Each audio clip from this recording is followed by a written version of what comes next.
Usually we get a thumbs up when it's ready, but I can't see you. Hold on one sec. All Sure. right. All right, We're you all set? guys are ready to go. Okay. Good evening, everyone. Today is October 29th, 2025, and this is the meeting of the Northborough Planning Board. We are fully remote tonight. If you would like to log in, there is a link on the posted agenda on the town website. First on our agenda tonight is a public hearing. I'm going to read the public hearing notice first. In accordance with the provisions of Mass General Law, Chapter 48, Section 9, the Northborough Planning Board will hold a public hearing on October 29th, 2025 at 6 o'clock to consider the scenic road application submitted by Mohammed Ziad Ramadan for 0 Newton Street, map 7, parcel 38, and 337 Newton Street, map 7, parcel 37, in the residential A zoning district. The applicant seeks approval within the limits of the road right-of-way to remove a stone wall in order to construct a driveway for a single-family home. Pursuant to Chapter 2 of the Acts of 2025, an act relative to extending COVID measures signed into law on March 28th, 2025, this meeting will be conducted via remote participation. I don't think I have to read the rest of that. That's the sign-in that's on the sign-in that's on the agenda on the website. Okay, so is Mr. Ramadan here? Is he the one presenting tonight? I can't hear you, Lori. Sorry. Yeah. Yes. So he is Ziad, and I think he might be the Cynthia Jolly also. You just need me to promote them to panelists. Please. Yep.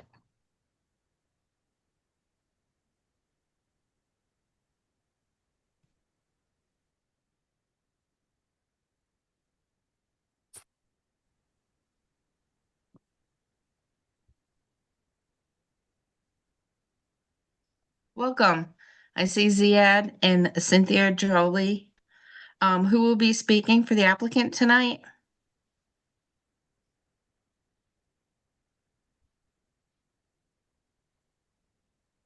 Hi. Hi. I'm sorry. I think I should not be a panelist. I'm not. I am just here to support our neighbor opposing the removal of the stone wall. So I don't know if you want to put me back out as an attendee. Okay. Sorry about that. Sure. Okay. Okay, Mr. Ramadan, will you be presenting tonight? Can you explain a little about what your application? I'm Yes, sorry, I could. Amy. I'm sorry. It's Mr. Ihad Gabor should be a panelist. He is the one that has filed the opposition. Okay, we'll bring him on after. We'll Okay. start with the applicant and then Okay. board questions. Thank you very much. Thanks. Can you hear me? I can. Okay. Actually, my attorney also is going to be joining in. I should be here by now, just in case. But basically, I owned that lot on Newton Street. It was like 55 acres. Oh gosh, it's got to be like 25, 30 years ago. I developed 3 lots, and about, maybe 22 years ago, I went in front of the planning board and got a scenic road for the 3 houses that I built. And I got the NR subdivision that was approved, that I had sent you the plan of, with you approving the easement and everything as part of the plan. And now I intend to build that house, and I need access to that lot because I have no access. Because when I subdivided the land, I put an easement to get access to the lot. So that's why I'm requesting the scenic road access. Okay. I noticed something on number 9 on the application that talks about a different easement in 2013. Can you just explain that a little bit? Yeah, what happened, the person who bought that house, the 337 house, was a very close friend of mine, and had asked me, if I could use and put an easement in another location. And of course, I said, I'm trying to be nice to him. I said, sure. The problem with that is he never signed it and never became legal. So, it never made it. Okay. Did you ever think, I know you do own a big parcel over near this lot. Is there any way that you could have the driveway go up your parcel on any of the land that you own? It's going to be very difficult because the driveway would be extremely too long and, convoluted, and there's hills and all of that. So it's not really viable. Okay. We did receive some opposition letters, and we did talk to town council, but I think we talked to town council before we received letters from council by the neighbors. Do you have anything, Lori, that you think we should add to the discussion? Like, Yeah, I got, Lori sent me the letter of the opposition from the neighbor's attorney, and I immediately gave it to my attorney who responded, and I forwarded the response and email to Larry as soon as I got it today. So I don't know if you got that from her or not. I see that George Koritsky is in the attendees list now. Correct. So he is one of the attorneys for Mr. Ziad. Yeah, put him on the panel list and he can talk on my behalf because obviously I'm not a lawyer, mhm.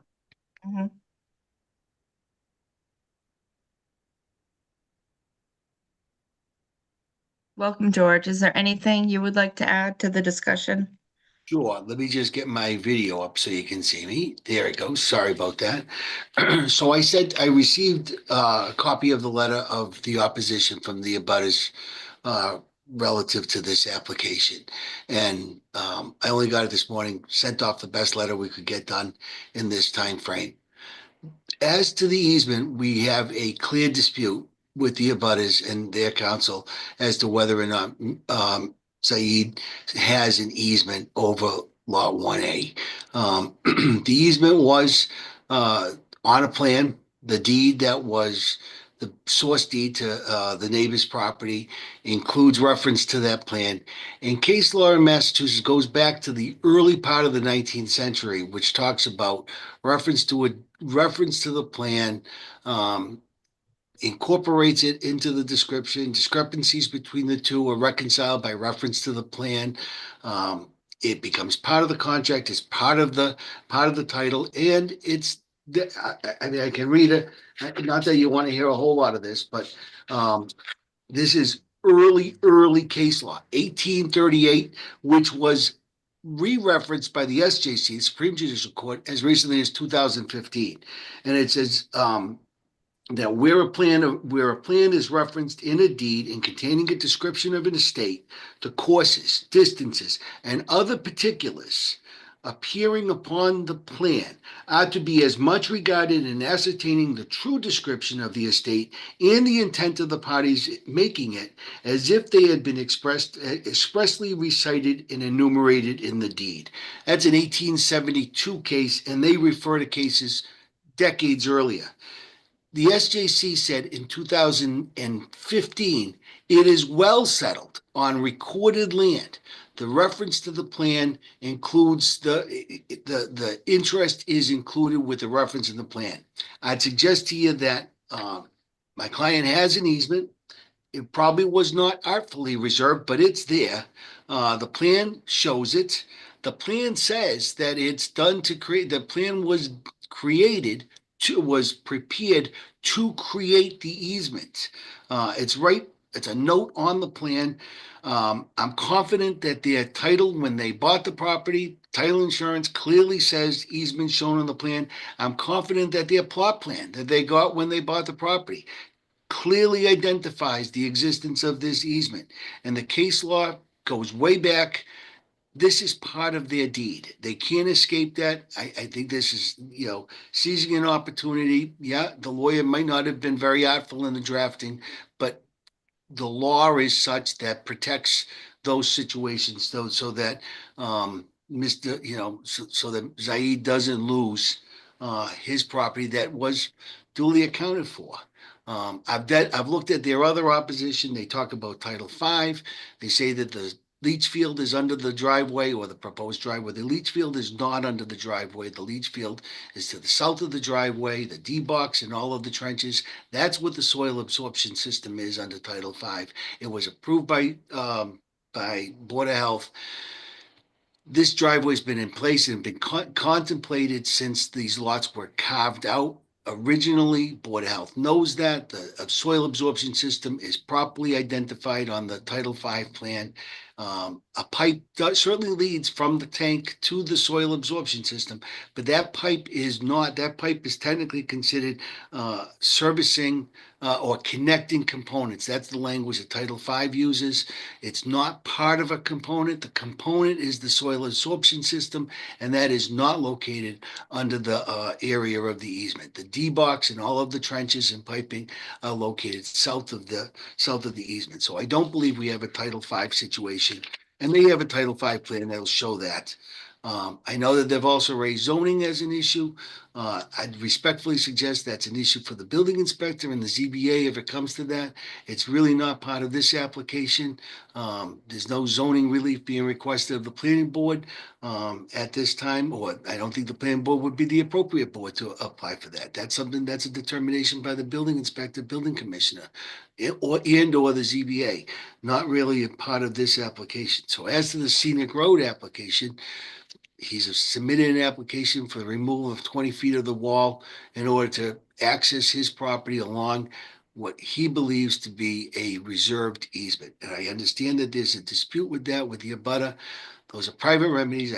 When I read his letter to the board with a somewhat veiled threat of liability by the town if they grant this, and they say it's not for this board to decide property disputes. I agree 100% with that. There is a property dispute. There is a title dispute. And that's not what this board is charged with deciding. Town council has voiced in, I know prior to his letter, but I don't think that changes. I've responded to that. I've made reference to multiple cases. I respectfully suggest that the two cases that the abutters rely on are completely, their reliance is completely misplaced. They deal with an adjacent subdivision trying to get access to a property that they never had any rights to. It's not shown on that plan. They never had rights to it. And the courts, both of those cases, they said, no, they're strangers to it. There's no easements to them, to that adjacent property owner. In this case, it's clearly on the abutter's property. It's shown on his plan. It's in his chain of title. And the cases that I refer to would support a finding of an easement, which if need to be found either in the land court or Superior Court, that would be a different issue. But I again respectfully suggest, as the opposition says, not the planning board's job to just settle title disputes. Title disputes resolved in the court. And I don't wear a robe. Attorney Allen doesn't wear a robe. And if it has to go that way, that's why we have a court system for. But the application for a permit, based on his application, he says, I own an easement. An easement in property is a title interest, is a property interest. And he says, I own it. And that's what the application before the board is. Whether he can use it, that's going to be determined by a court of competent jurisdiction, but it shouldn't be determined by this board. Or the ZBA or the planning board or the building inspector. That belongs either by agreement or by court order. And I believe the application stands on its own. That's what I can say at this point. Okay, well, thank you. Thank you for your input. I know we did receive letters after our town council had weighed in. So I think to do our due diligence, we should weigh back in with town council. But I just want to ask the board if they have any questions, or if Lori, you have any input before I go to public comments. Sure, Carter. Yeah, hi. So I was just kind of looking, at the bylaw and kind of noting, so its intention is kind of partially to try to avoid excessive kind of destruction of the stone walls and the other kind of features of the scenic roads. And considering that the applicant had previously come to the board for these scenic road applications for multiple of the driveways of all of the properties that we're talking about, and that this proposed driveway is like right next to another driveway. If there's a particular reason why years ago when he was building that driveway, he didn't have it be a common driveway, and is instead asking for multiple driveways all right next to each other. That would be a question for Mr. Ramadan is, none of us were on the board back then. Yeah. Actually, I only requested scenic road opening for 3 houses only, not for that lot. The lot in question, I never requested a scenic road opening for it. And I have to tell you something here that you're not going to believe, but it is really the truth. When I requested the scenic road opening for the 3 lot, the town engineer asked me, would I be able to provide a plan of how Newton Street would be widened at a cost of $10,000 to me. I said, of course, I can do that. So the town meeting, the planning board voted based on that basis. And I got the document was written by the engineer and was approved by the town, and I went ahead. And the condition was that I must provide the planning board with the plan of how the road would be widened prior to getting building permit on my 3rd house. So I built the 3 houses, I sold the first 2 houses. When I got to the 3rd house and I finished it and I went to get the building permit and I submitted the planning, they said, oh no, it's not the planning, you have to physically widen the whole road. I said, what are you talking about? That was never agreed to. He said, oh yeah, it's in the document. So I went back and looked at the document, and the document says you must provide planning and all of that. And then it's 3 words that messed me up. Then do it. I assumed that the writing is going to reflect the decision of the planning board. But I guess Fred Leachfield did not do that. He added the fact that I have to do it, and I never knew about that. I went to court, and the court said this was done 7 years ago. The appeal period expired, and you have no choice. So I ended up having to spend $400,000 to widen half a mile of Newton Street before. Initially, I had to put a bond with the town for $250,000 to free up the house that was sitting there, even though being sold, but vacant for a whole year to clear that mess. I was really, really hurt the fact that a fraud was committed against me at that time, but I couldn't do anything about it. And by the way, everything I'm telling is actually available, documented. Like the meeting minutes of the meeting is still there in your record. And it was specifically says in it that Fred tells the planning board, I only want him to provide me with the planning. It's in there. So whatever I'm saying is well documented. Thank you. I think in 2014, when I started, that was one of my first applications when you were widening the road. Way back when. Can you imagine me agreeing to spend $400,000 to get a scenic road permit for a lot? Right. Right. I understand. But I don't have all the information that went way I back. understand. I That was want to give early you some background, 2000s. that's all. Yeah. Yeah. Yeah. So, but there was never any, like Carter's question was about a common driveway. Was there ever thought of doing a common driveway for the 3 parcels? No, but what happened is I had 8 parcels down below, and I was going to have separate driveway. And then the engineer said, could you please do a common driveway for the 8 lots? And I did that. So, and then I sold it. So basically that was done as share, but on top, I didn't think about it, but it was done after the fact for the other 8 lots. Okay. Mhm. Okay. Thank you. Does anyone else have any questions? Nobody has any questions? Since there are no questions, this is a public hearing, so I'm going to open it up to questions from the audience.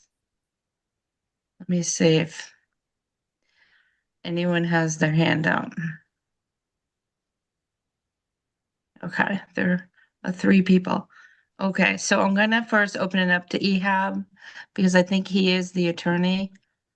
Ehab is the abutter and his attorney is Stephen Allen. Okay. So first, I'll open it up to Ehab. Hi, can you hear me? We can.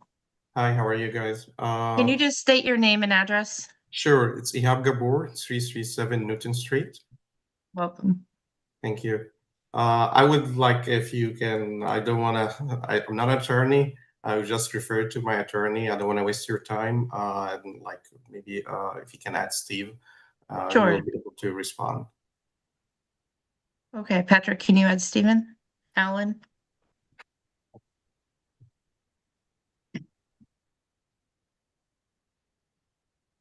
Okay, welcome, Stephen. Usually it's Okay. name and address. I'm not sure if you live in town. I do not. Stephen Allen. I represent Ehab and Irini Gabor, the owners of 337 Newton Street. I apologize. I'm just trying to see if I can make my video work so you guys don't have to look at my bulldog. Sorry about that. Let's see here. Okay, well, I apologize. I can't seem to figure out how to get the video on. But anyways, so the proposed driveway and the wall removal are entirely on my client's property, but the applicant has filed this application without their written consent. So I think that alone, I think renders this application procedurally invalid under the board's own rules. Additionally, an easement or here a purported easement is not ownership. An easement is a non-possessory right to use another's land, and it does not equate to ownership. Substantively, the application relies on a plan notation from 2007. There's no recorded easement allowing a driveway. Massachusetts law is clear that a plan alone does not create property rights. So even if an easement were assumed here, it does conflict, we think, with Title V as well as zoning standards due to the septic locations, specifically the septic pipe and the lack of frontage access. As Attorney Carizzi said, this is a private property dispute and it's over the validity of an alleged easement. This isn't the forum. The board doesn't have the authority to decide property, title, or rights. But it does have the authority to rule on procedural and regulatory defects. So we have provided that letter of objection with our legal memorandum on all of these issues that's been submitted to the board. And for all of these reasons, the lack of owner consent, the lack of a legal right, and potential zoning and regulatory violations, we would respectfully request that the board decline to act or deny this application. Thank you for your time. Certainly willing to chime in on any other issues or answer any questions. Okay, thank you. I don't have any questions for him. Does anybody else on the board? I'm going to hear from the other members of the public with their hand raised, but in my opinion, I think because we received letters back and forth from two attorneys and we are not attorneys, that this information has to go to town council. So we don't, pull the trigger too fast on an application without getting feedback from our own town council. I Okay. agree. Everybody else agree? This seems to be a fairly, complicated situation. And I don't really feel like I have enough information to make a decision about what our role actually is. Okay. I agree. And so I see two more hands up from the audience. Cynthia Jolie? Hi, Hi. Cynthia and Edward Jolly, 325 Newton Street. Can you hear me okay? Yeah, thank you. Okay. We are both attorneys as well, but I think Attorney Allen has done an extremely perfect job stating what we were going to state, that this is a land dispute and it's not to be resolved with the planning board. Additionally, I'm gonna take off my lawyer hat now. We had absolutely no notice of the development going in on Newton Street, and I can't tell you the war zone that we're in. it sounds like a machine gun in my house. It's absolutely unbearable. My husband, he was in the military for 25 years. We retired. I made him come back to my home, and we moved here in 2017. I don't know how they're going to put the size development in that they're building now. The road is a tiny cow path, a tiny cart path. I'm in shock. And now they want to, he wants to take down another stone wall and another development that's going to go right over our sewage treatment area. So I don't know what's happening. I don't know. We had no notice. And now this is going to be years of construction, debris, noise, and lack of peace in our home.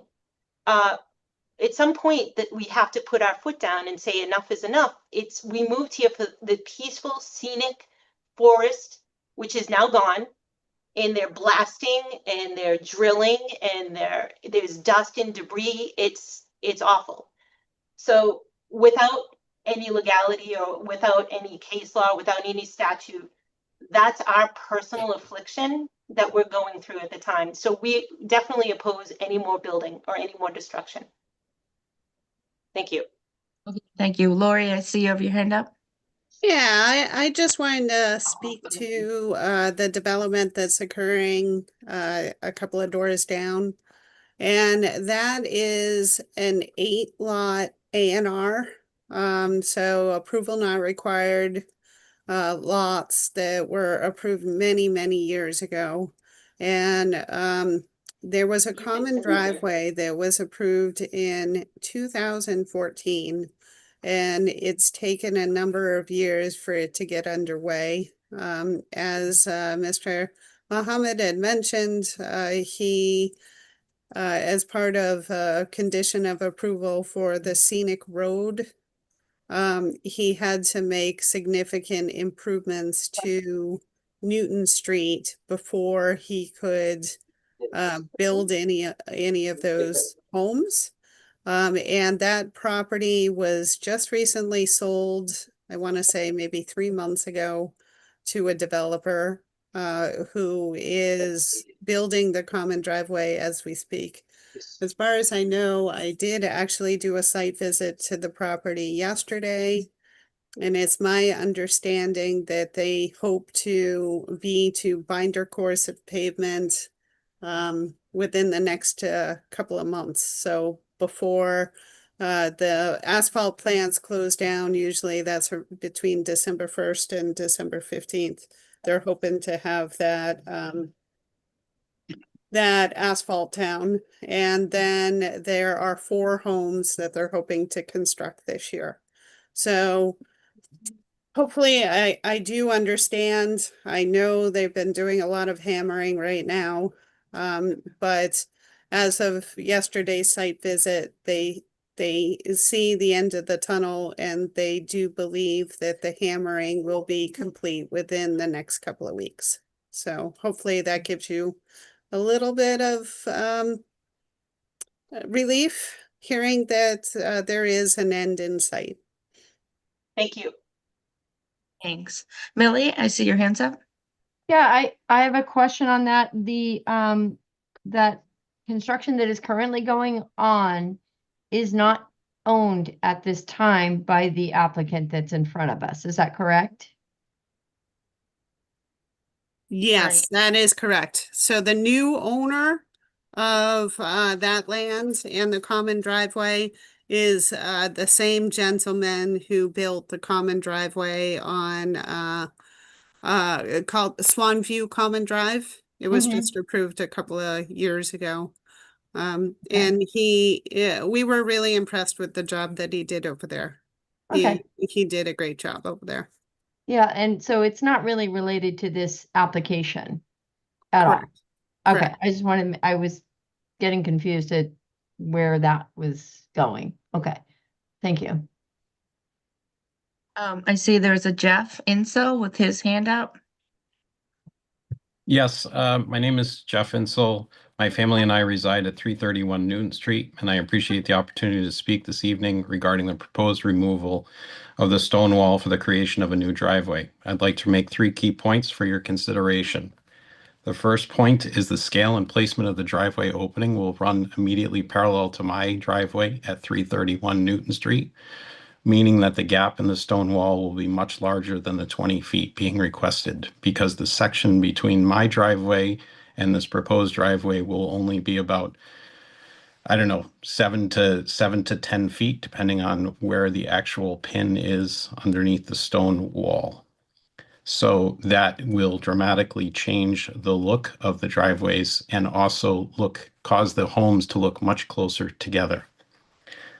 The next comment has been made by several others, and that is the nature of the easement. If we look at my plan for 331 Newton Street, you will see that there is a called out driveway easement for the benefit of my neighbors, the Jollies. That easement is clearly listed as a driveway easement. The easement on the other side that is in question here is listed as an access, egress, and utility easement. When we questioned our attorney at closing, the answer was that was to bring utilities into the lot. And we were shown the plans, which also have a piece of frontage that is on Newton Street.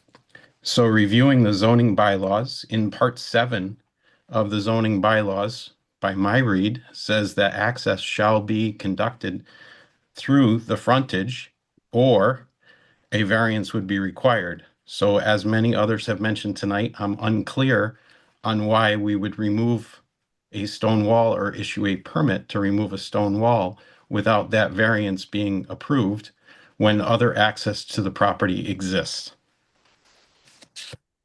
My last point is just the neighborhood character and the visual impact. You know, as the other neighbors, Cynthia raised, we purchased our home here for the space, for the woods, for everything. And now we're going to cram another driveway in between when there are other access points. So when I had submitted an email to the town, I had asked if there was other accesses being considered by the applicant. And the plan was then shared back with me that's being shared here on the screen. So again, I really believe that this disproportionately impacts the stone wall's continuity. There's unclear legal footing for the easement's expansion and the negative effect on the neighborhood character and spacing of the homes. Thank you for your time. Do you know where the other easement was he was talking about? Yeah, I'm having a hard time with that. Yeah, it is for my other neighbors who already spoke. Are they on lot 1, 2, 3? No, so my lot is lot 2 in the middle there. Lot Yeah. 3, it's specifically called out right there, driveway and utility easement down towards Newton Street, on Newton Street, the bottom of your screen. Yep. Where, okay, you see that called out as a driveway and utility easement? Now, bring your cursor to the left further to the left. And you will see right there, it's called out that there's a driveway and utility easement for lot 3 that goes over my lot, lot 2. Okay, I'm still having a hard time following that. It says it in the middle of lot 3. Look at the word that says lot 3 right underneath it. I'm trying to blow it up so you can see it. It's this little triangle right here. yeah. But my point with this comment is very specifically, it is called out as a driveway and utility easement. On the same exact plan, it is not called a driveway easement on the other side. It is called access and egress for utilities. So on the same plan, it is called out differently, which again, to the other points that have been made, is an expansion of an easement. Lori, is that those questions something that you could run by our town council? Sure. Okay, I think we need to run that by our town council, because I know myself as a board member wouldn't be able to make any legal assumptions. And as a homeowner, as an abutter, I obviously can't either. But Yeah. I think what's interesting to me is that when we purchased our home and received a copy of the deed, that was what we discussed with our attorney at the time. Right. Mm-hmm. So, and that is still what is called out on my plan today. I'm currently in the process of building a garage in the back, and it is still on my currently approved plot plan that was recently submitted to the town with that building permit. Where's your driveway right now? Does it go through that driveway and utility easement? No, my driveway is completely on my property. Mhm. And lot 2? Yep, and my property is lot 2. Oh, and lot 3? So it's my understanding that it goes along the boundary between lot 2 and lot 1A.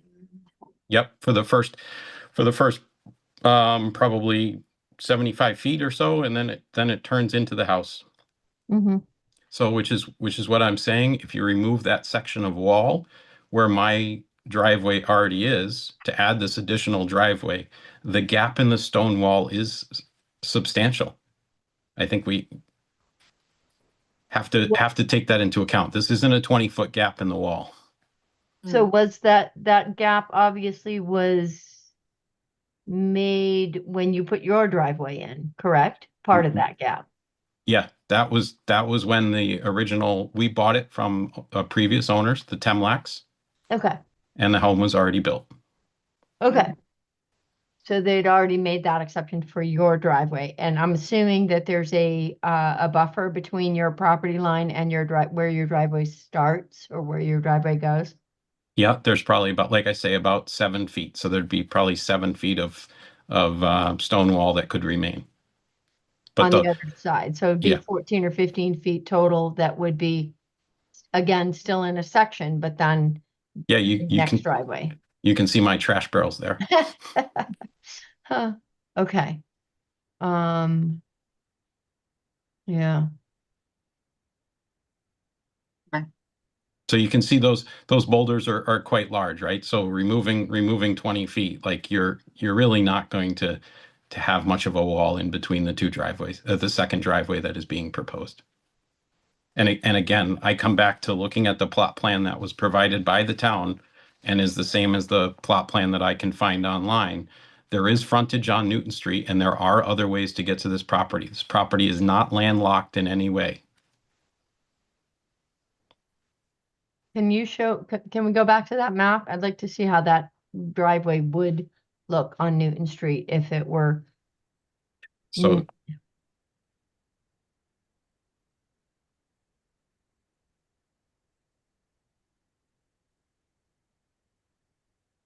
Lot 4B has access on Newton Street. It looks like it's about 50 feet wide, 51.41 feet wide. So this is the access, I'm pointing to it. So this is lot 4B. So as you can see, it's a real funky shape. Yeah. So it opens up at this point, and then Oh. the frontage is here. Yeah. There Yeah. is a wetland system that impedes access in this general vicinity. So there's the brook. Mm. So the Ledgeview Brook, I believe it's called, Mhm. that crosses along this parcel in this general vicinity. And then there's a wetland system affiliated with that. But Where are they planning on putting the house? Up in that square or to the left? I believe the house would be located over in this area. Possibly Mr. Ramadan can verify. Yes, correct. It will be put there. If there was another access, I'd have taken it. The problem is I can't go into the wetland. It's all wetland back there. And the land stretches all the way back there, and I have no access except that one. So in fact, if I don't have that, land is landlocked. The lot is landlocked. I had asked the town for any rejection of a proposal to go through the wetlands because there are other driveways on Newton Street that do cross that same brook. And there was no evidence of a proposal to go through that path that was rejected by the town. So Yeah, it was 20 years ago. I wanted to put the house because this is a 4-acre lot. I really didn't want to put it in a little tiny place. I wanted to put it in the back where they have a huge land, and they rejected me 20 years ago. Because that's not my ideal location. My ideal location is a 4-acre lot way in the back, but there's so much wetland, they said, nope, you can't do that. Can you folks see this GIS map? Yeah, thank you. Yes. That's so helpful. Was Yeah, there now you anything see- in see my- writing? Yeah. Mr. Ramadan, was there anything in writing from the town that rejected it? Oh gosh, that was like 20 years ago. I really wanted to put it in that big area. See the huge area of the land there? It's a 4-acre lot, but there's so much wetland going across. They said just too much. Mm-hmm. You can actually see the wetland is in green. Right. You know, if you zoom in, you can see it's quite a bit of wetland. Mm-hmm. Yep. Yep.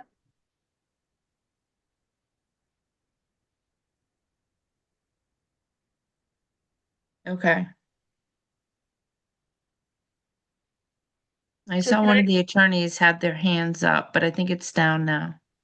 I mean, Um, it seems to me that what is the width of that channel that does hit on Newton Street? It seems to me that was purposely carved out to have access on Newton Street.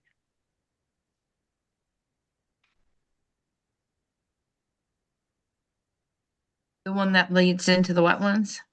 Yeah, basically the street access to that lot is Hmm. 38, is that 38 feet?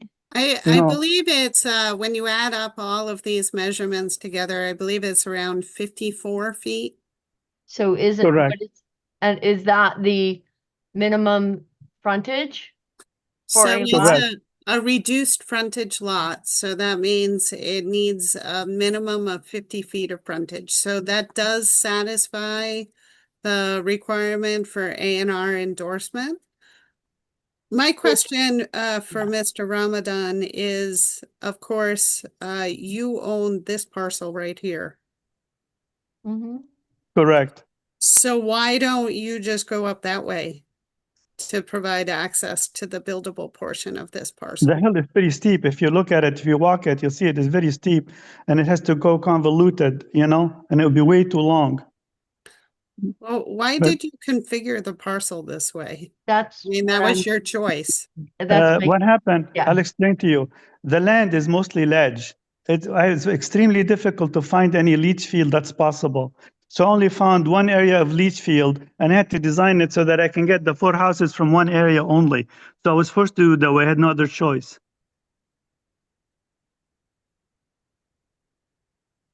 So this is a perfect example of why we passed that, regularity factor last year. Yes, So Yeah. this configuration would no longer be allowed. yeah. That would not be conforming. That's a good thing, actually. I like that. But I had no choice back then. Okay. So I think what we need to do next is, do you agree, Lori, that we just have to go back and ask some of these questions to town council? That is my suggestion. I feel like there have been a number of great points that were brought forward by the attorneys back and forth. And my recommendation is to send all the attorney letters to John Eichman and have him chime in as to pretty much give the board some guidance.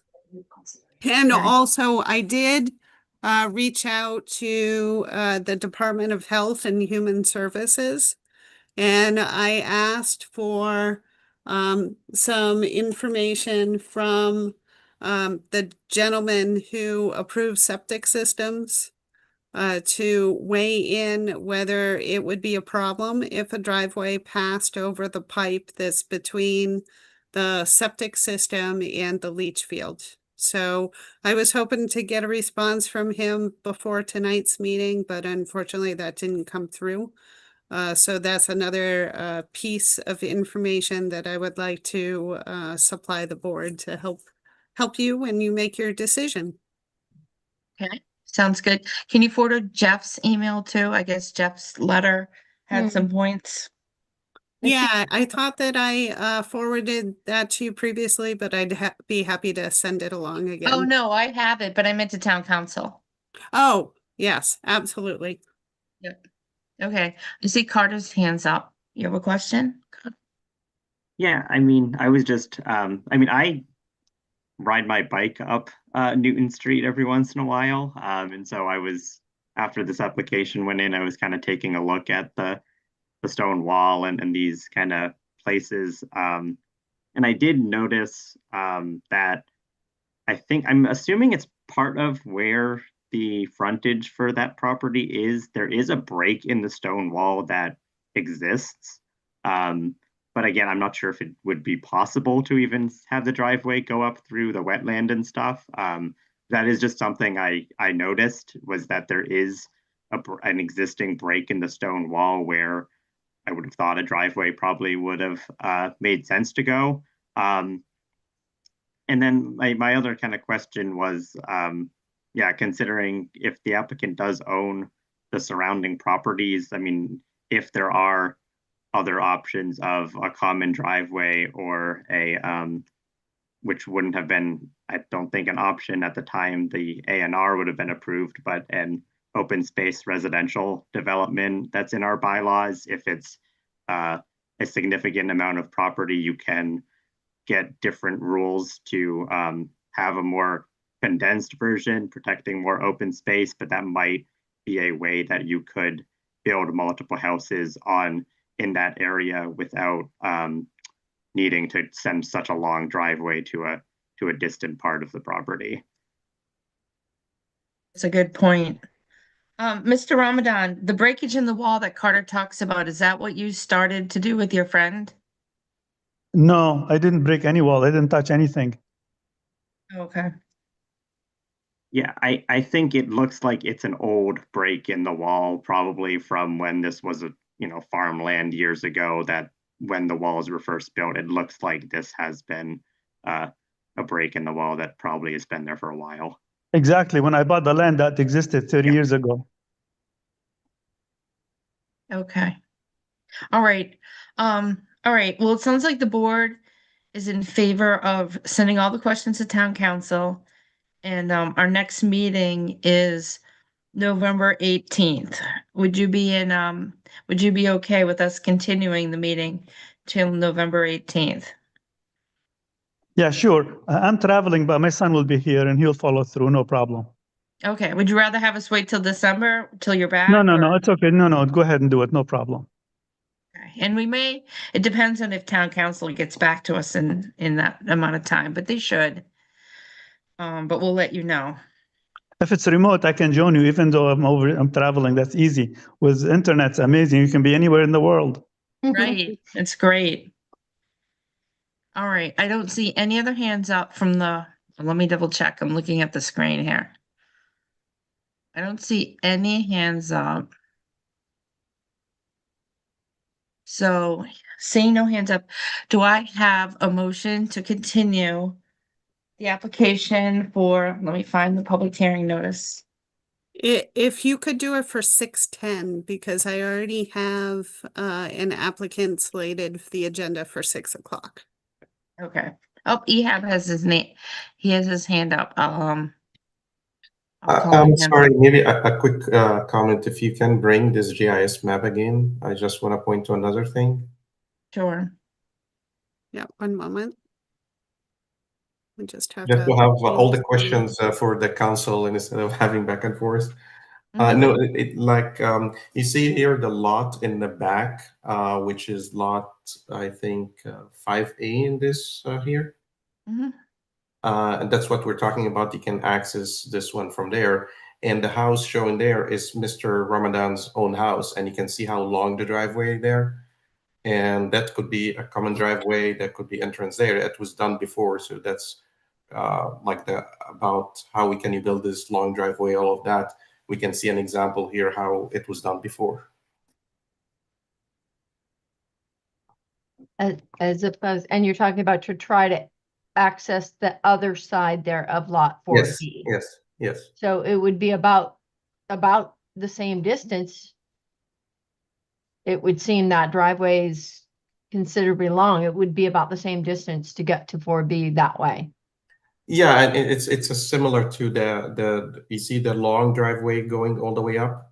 Yeah, to It would 5. be similar to that, and both of those are owned by Mr. Ramadan. That would definitely solve a lot of problems if Recycling. it could be done Yep. amongst the neighbors, and you're all gonna be neighbors, so. Mr. Ramadan, if it could be done on your own property, that would be the best option. This plan doesn't show the reality. There's another lot broken down in between them with the frontage on it. There's a buildable lot between the house and so on that does not show on the plan. That's an old plan. There's a more an up-to-date plan with an A&R lot broken in between and has a frontage and buildable lot. If I do that, I will kill the other buildable lot. Okay, we should pull up the other A&R Yeah. lot, you know, for the next meeting. Do you know the date of that A&R, or if we just, I don't have it right now. I can provide it. Absolutely, I can give it to you, but I don't. that'd be great. If you could send the latest A&R for that whole area to Lori, that would be great. Yeah. Yeah, because it shows all the other lots, the 8 lots and everything. Mm-hmm. Okay. Okay, I will do that. You can see it in GIS, by the way. Oh, okay. All right. All right, let's see. If there are no more questions, let me check again. Are you talking about this lot right here? Yes, correct. See that lot? Yeah. Exactly, And you own this lot. correct. Where are you gonna build the house on that lot? Do you know? I don't know yet because I'm not planning on building it right now, so I have no idea. But I mean, it does meet all the criteria to build a house on it. But Right, you but you could do a common driveway, I think was his point. Right. Because you could do a driveway that goes to the buildable portion that accesses. So this is the funky parcel Yep. and this parcel. You can't use this frontage because the stream crossing, so you're gonna be coming up this frontage anyway. Anyways. That would seem like you might kill 2 birds with 1 stone there. I have to see in the back if I can go through it because the septic field is there. I'm not sure if the septic field in my way. The leach field, I mean, okay? Because that area is all the leach field for that lot, so I can't go through on top of the leach field. That's the only leach field available for that lot. Hmm. So then how would you get to a parcel on that lot if you can't drive over it? No, this other lot has its own septic somewhere else. But this one, you know, I don't know. That's why I'm saying it has to, you know, it has to be that way because it makes it difficult here. Oh, couldn't you just reconfigure these 2 lots to make it work better? So you could like redesign them. Yes, I could, but I have to see because the thing is I can't go further back. It's all wetland. I have to have the buffer and I have to go through variance with the, you know, with the Conservation Commission for that. Yeah, but my point is, I mean, these lots are already super funky shaped. Yeah. So maybe you would end up with a better overall design if you reconfigured these 2 lots and submitted an A&R plan and then did a common driveway. And just to add to that, the house in the middle of the screen right now is also owned by Mr. Ramadan. So there's 3 lots here butting each other owned by Mr. Ramadan. So if we talking about reconfiguration, there's a lot of options here. What house? There's no other house. Only one. Oh, you mean the garage? It's a This garage. one. It's not a house. Mm-hmm. This is your house. Yeah, And the other the one is just a garage. garage. It's not a house. Mm-hmm. This is not a house. You have 2 buildings here. Yeah, the one, this is the front is a house. The other one's just a garage. Mm-hmm. Okay. All right.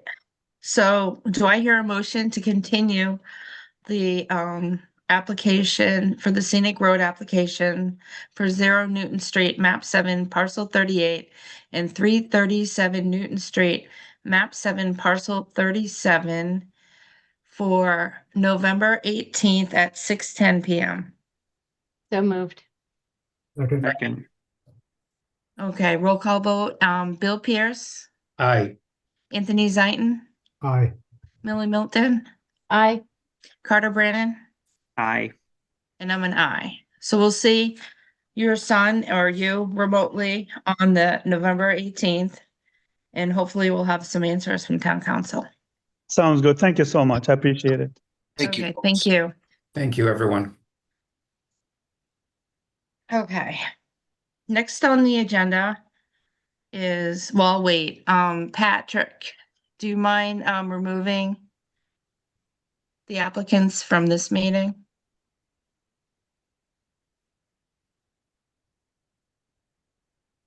Just one person left. Okay, thank you. So next on the agenda is to discuss potential zoning bylaw amendments for annual town meeting. All right. I just wanted to first follow up. Last meeting, we had talked about going to the select board with a letter to discuss a new committee for looking into marijuana. I did talk to the chair of the select board, and I'm on the MPSC. And the next committee that they're thinking about creating would be an economic development committee. And so they thought that the best route to take would be to create the economic development committee first, because staff and volunteers can only support so many committees. Mhm. And the economic development committee could look into the marijuana, they could look into a lot of other uses. And it would be like a group of, probably a planning board member and a select board member and some businesses. And I don't know how they're going to make it up, but at our next MPIC meeting, we're actually talking about economic development, and it's in the master plan and in the 2024 downtown revitalization to create the economic development committee. So when we were talking, she thought the best route would be to create that committee and have them look into the use along with other uses. Yeah, that makes sense. Okay. I personally disagree. You disagree? I think that because I think that the cannabis dispensaries, the concerns are more than just economic development. I think that's only one aspect of it that I think most people would say would be a more positive aspect of the cannabis dispensaries. But I think a lot of the overall concern with it is also the, it's health concerns, it's cultural concerns, it's the schools, it's thing. I think having a committee that can explore all aspects of it as opposed to only the economic ones would be more beneficial to the town. Yeah, I would. Go ahead. I was going to say, I would think that, for any economic development, right, there would be a lot of different discussions, right? It's not strictly economic. It's how do we best improve the economics in town while still keeping, the town, if you will. Yeah. Right. So, something even like a beer garden, right, or a brewery, right? Is that really the best thing in town? Is, to start serving alcohol and having people drive afterwards in downtown, right? So I think all of that would come under that economic development committee. I'm sure that they would look at all of that. Yep, Impact. Yeah. Totally agree with that. I mean, that would be a part of any decision or anything that they would pursue for economic development, is my belief. I mean, I agree with you, Carter. I think those are all things worth looking into before making such a decision. So hopefully we would be able to entrust, the deciding factors of the economics, or the, if we did go the route of a specific committee for this, obviously those all should be discussed.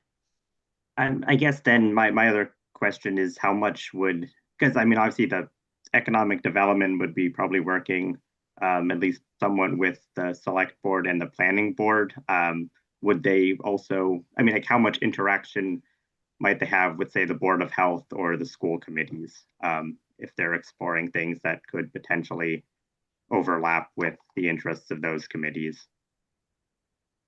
I'm sure they would probably reach out to any committee that would be involved, right? Again, I'll go back to a microbrewery, right? You don't want a microbrewery next to the high school. Yeah. Probably not a good idea, right? Mhm. So, how far away from the high school do you think you should be? That would be something for the school committee to decide, right? So, it would really depend on which route they were going to go.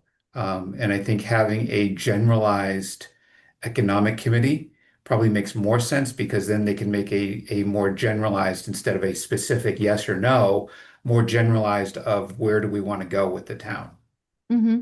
type of decision. We would definitely have a rep or two on the board, so then we could bring forth input, like, so if you still had input too. And if you remembered and wanted to ask them to reach out to the Board of Health, we would have a rep on that board that would, be presenting at our board too. Yeah, I mean, yeah. And right now, they just don't have, the next committee they were planning on creating was economic development, so they just don't have the volunteers or the staff to bring forth Another. cannabis committee right now. Yeah, I guess I'm just kind of making sure if we're gonna kind of fold this proposed committee into a different, more broader proposed committee, to make sure that the scope kind of that doesn't get lost in kind of the other directions of other issues that they might be looking at. Yeah. That's a great point. Yeah. It's a really good point. But we'll definitely make sure we make that point when it comes up for discussion. Okay. So next on the list, I'm going to bring up, I'm not going to show it, I guess, but Carter, you had a couple of, let me just pull it up on my computer. So the list that I had from you, Carter, was about, the first one on the list had to do with the OSRD bylaw, and we were under agreement that you and Lori are going to look into that. Yeah, we haven't met yet to discuss, but I'm hoping we can find some time before the next meeting. Right. I don't know if it's something, do you think, Lori, it's something that can be done before next year's town meeting, or it's going to take a little bit longer?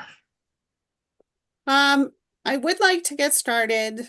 Admittedly, I am going to be attending a conference for a couple of days next week. And then we have the holiday, got another day off. It might be a struggle to really make some progress. However, I could probably, between now and then, Carter, come up with some ideas, and we can schedule a sit down for maybe later in the month of November. Sure. And then we can kind of, thrash through, and if you could go through it as well, so I can kind of take a pass at our current bylaw and make some suggestions for changes. Because I don't think we have to trash the entire thing. Like, there are bits and pieces that we can take. And then we can perfect.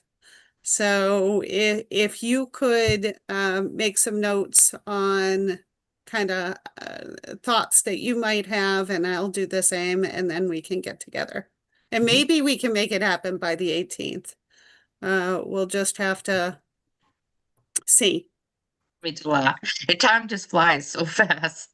I know. Yes, it's been really busy. As you know, I'm working on the CPC application, which has meant that I've been attending more meetings than typical, which really have taken up a lot of my time as of late. Okay, that sounds great. So the next one had to do with hotel motel conference centers. I don't know if we want to tackle that one for next town meeting, or we had talked about, we don't know why They weren't allowed in Business East when they were allowed in Business West and Highway. I'm not sure, maybe it was lack of sewer. Sewer stops at White Cliffs, I think. Yeah. So I didn't know if that's why they didn't go forth with a hotel further down in Business East. As a Yeah, board, do we want to vote? Do we want to look into that? This year, there are some questions we should ask. We should probably ask Scott Charpentier if the sewer goes further down through Business East. There really aren't that many big parcels left, so I'm not sure if a hotel would even be proposed. I'm trying to think, is there really anything over there that would be large enough to host such a site? That would be what? Sorry, I couldn't hear you, Anthony. Would there be any lots over there that would be big enough to actually host something that, that would be more significant in size? With the Harvey lot, I think that's or is is that that downtown neighborhood? Yeah. Which I'm not sure if is it allowed downtown neighborhood or Have to check the GIS. I I think actually, it's split in half. It's two. I think it's half downtown neighborhood and half Business East. I can share my screen. I actually have the GIS up with the zoning.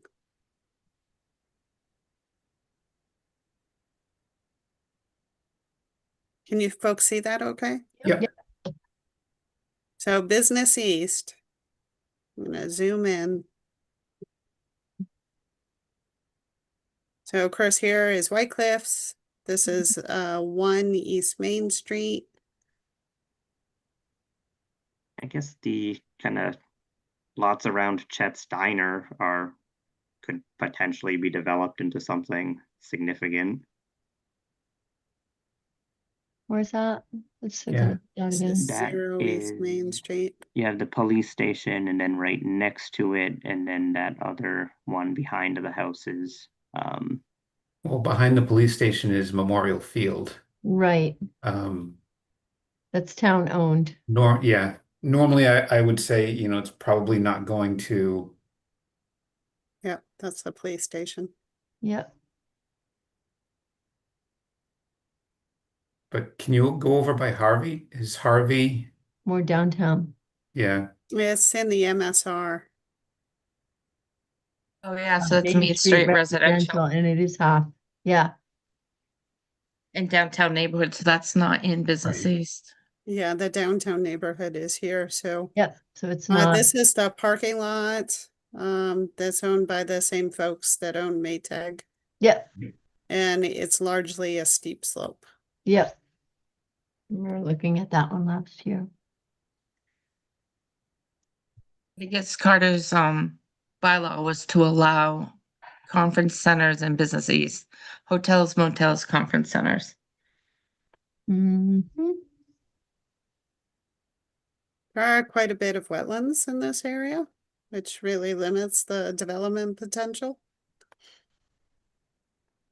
So as a board, is this something we want to keep discussing? Or do we want to, wait till next year? Do you want to discuss it with the ZBA? They're coming November 18th. Personally, I don't think there's a lot of viable land here. Just looking at it, but I mean, I don't mind having a discussion, whether it's a ZBA or with Scott, to explore anything here, but 2 cents. I do think if we did a hotel, it should be on sewer. Mm-hmm. I agree. So that's worth finding out where that. Sewer. I can actually show you that. Oh, it's on the GIS map. It's only for staff. Oh, You get a special map. We do. Everyone has to look away while she puts in her super secret password. Super secret password. I gotta yeah. stop my share for a moment. I do this super secret login, so bear with me.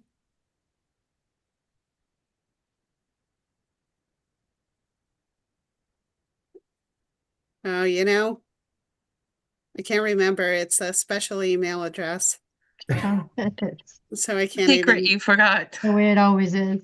Yeah, right? yeah, I forgot that it's, I have it saved on my work computer. So I don't have to think about it. Otherwise, I have to look up on my little sticky what it is. Mhm. Okay. Do you mind checking that before Yeah, the sure. next meeting? Do you mind, Carter, if we wait till November 18th, we'll discuss it? Yep. On the 18th, the ZBA will be with us.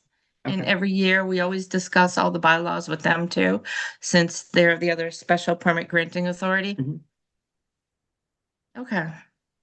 All right, so next I have on my list from you was allowing multifamily dwellings in Business East by a special permit. This was the one that was removed in 2012 by a citizen's petition. I'm against opening that back up, but Carter was looking to meet with the residents. But I'm wondering, we have to make a decision as a board, so should we have a vote on whether or not the board wants to look into opening up Business East to multifamily dwellings? Even though it was, they were prohibited per, a citizen's petition in 2012. What are the other feelings of the board members? Well, I do remember that time period. There was a lot of passionate feelings about multifamily in that area. I guess I really wouldn't be aggressively wanting to reopen that at this point, but just having lived through that.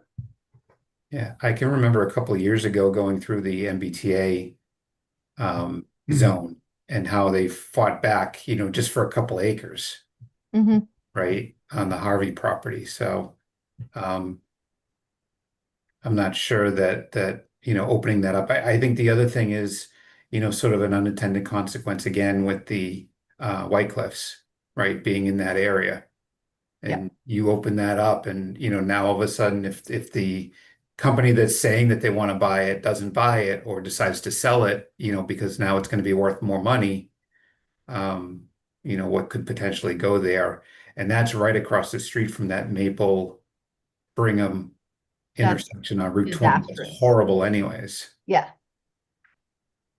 I mean, I I mean, think is your point on this, Carter, to it just increase housing variety and opportunities and affordability? Is that what you're trying to work with? That is part of it. I mean, yeah, it's both of that and also trying to just kind of bring a little bit more flexibility to people who want to develop in this area that's kind of close to the downtown area of rather than, again, I'm suggesting by a special permit. So if there is a project that's unreasonable, the ZBA would probably deny it. But just to kind of leave it instead of just blanket, prohibiting some things that could potentially be beneficial, to kind of having the flexibility to allow different kinds of housing types and different kinds of investment in this area. I also, I mean, I think just my guess kind of about some of that opposition was that 2012, you're pretty close to when Avalon was being built. And I think that people were probably thinking about Avalon when they heard multifamily, but the multifamily kind of, I think it includes anything, is it over 4 units or 3 units? It's anything over 2. Yeah, so like that's a big range of things. I mean, a triple decker is very different than Avalon, and I don't know if that's something else we can look into of, when we just say multifamily, people don't want 200 apartments being built, but 3 seems pretty reasonable for along Route 20. But Had to do with Brigham and Maple and that development that was mixed use right across from White Cliffs. It was 12 apartments. And it's just such a busy intersection over there already, and Mhm. Yeah, I think too, Carter, maybe one of the things is we can bring this up to the Economic Committee as well, Mhm. right? Investment in the town. And, Yeah. they're going to have to look at housing as well as, retail and commerce and everything else and how it's going to work together. So, that, and, maybe they'll have a better idea and say, oh, no, it probably makes more sense to do that. Mhm. okay, we'll have to start making a list for this Economic Development Committee. But I just wanted to, because I know we have to start, you had like 7 or 8 things, and we, as a board, we have to start voting on what we're gonna continue to talk about for this year. Mm. So as a board, do we agree that that could be something also? Multifamily in that area be something that's discussed when we go forth to the Economic Development Committee? Yeah, I definitely think I'm so. hearing from the majority of the board, I can take a vote, but from the majority of the vote, it sounded like right now, this year, for next year's town meeting, there's not a huge appetite to open that back up. Yeah, I think, You well, have been I on the think firing at squad least yet. waiting, at least waiting for the Economic Committee to, be able to weigh in. Okay, And I All also think, in all fairness to all the new things that we have put in place, whether it's density housing or ADUs and things like that, and the mod overlay that we had on the other side, we may begin to see what our numbers look like and what the impact is. I think it might not be unwise to do that on the gradual sense rather than just make, within 2 years, some pretty significant changes in our zoning that might have unintended consequences. right. Okay, so you okay with that, Carter, adding to economic development, or do you want me to take a vote? I can take We can take a vote. Why not? Okay. All right, so I'm gonna take a vote to see, either way, somebody want to make a motion on if you want to open up the discussion to allow multifamily dwellings in Business East by special permit. So this is what Carter wanted to do, is open multifamily in the Business East District by special permit. Do I hear a motion? So moved. Okay, roll call vote, Bill Pierce, Was there a second? I didn't hear Oh. a second. There wasn't. sorry. Is there a second? If there's no second, then it dies on the floor. We don't vote.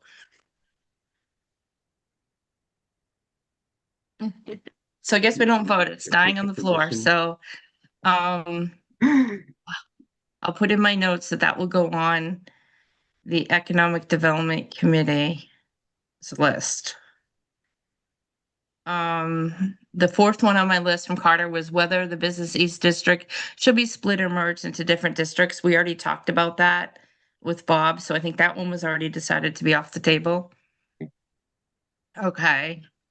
Number 5, whether it would make sense for home occupation uses to be allowed in the downtown Business East, and Business West district. This goes along with the list that Abby sent out this week. She sent out a list of homes in those districts. So I have that list in front of me. In the downtown business district, there are 18 single-family homes.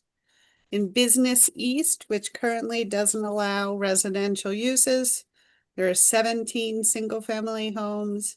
And in Business West, there are 7 single-family homes. Okay, so they're all single family, so if they did do a home occupation, it really wouldn't, it would be just like if you were in any other zone. Yeah, so right now they don't have the option of doing a home occupation in those districts. So by allowing the home occupation, then these single family homes would be able to do it. Okay, what does the board feel about that? Would it be by special permit, it looks? Yeah, I think that's No, what. I think they're usually done by right. Let me see. Home occupation in residential districts, we have, they're by right, except home personal service is by special permit from the ZBA. But home occupation is by right in all residential districts. Home professional office, that's more like a lawyer, Yeah, a realtor, where the home personal services are like a hairdresser. yes. Okay. So would you want to probably do both, Carter, the same as we have in residential, home professional office and home professional personal services? Although I am also seeing the downtown neighborhood. It looks like they're all by right. In downtown business, they are not currently allowed. I'm Or looking downtown at, neighborhood? Downtown neighborhood, it's allowed by right. Yep. so I mean, I guess to me it would either be consistent with the Main Street residential or the downtown neighborhood. So it's just whether you'd want a special permit required for personal service, home hospitality or tourism, or specialty retail. So you'd want home professional office by right, but home personal service by special permit? Is that what you're? I don't really have a preference on whether they're by right or with a special permit. I'm just noticing, the downtown neighborhood and Main Street residential seem like the most similar to the business districts. And so choosing consistent with either one of those would seem appropriate. Lori, can you think of any of the downsides? Have you ever, like was it Upton before, were you in Millbury, where they had home occupation in commercial or business? No, in fact, I would probably recommend, because of course, a lot of these single family homes are nestled with business. Right, right. So I personally, if you're asking my opinion, I think it would be appropriate to have home personal service and home professional office by right Yeah, in the business districts. just trying to think if there's anything that we should be aware of that would be, again, unintended consequences. Let me say, what do they have? Home personal services are personal services such as insurance, notary public, real estate broker, dressmaking, beauty care, clerical, studio for teaching the arts, family daycare, or a baker or caterer. Those all seem fine. Okay, does anyone, so what it sounds like, we're gonna add home occupations, home professional office, and home personal services by right in downtown business, business east and business west. Yeah. Okay. All right, it sounds like, is everybody on board with that? I am. I am. Okay, I am. So, okay, so we'll add that. Do you mind adding that, Lori? And I can also Got it. send out an updated checklist. I have a checklist here. And so that's a keeper. And we'll add that to the town meeting for next year. And you can probably present it, Carter. That's the fun part, but I don't think anything will be opposed to it, but you never know. So for the next one, requiring a special permit for data processing and record storage. But we had a discussion at the last meeting that Bill and Carter were going to come up with a definition for data. Was it data storage? Or data centers, Oh, data centers, yeah. right? Because we kept seeing data center and not data storage and confusing Yep. the two. So I still need to do that. Carter and I probably need to get together on that still. Yeah. Did you see the emails I sent out this week? I did. Yes. Yeah. Yeah, one of them had some definitions. I don't know if they're good or not, but Those actually came out through the Mass Planners email list because I think a lot of towns are now talking about it, just like you guys were. Yeah. Yeah.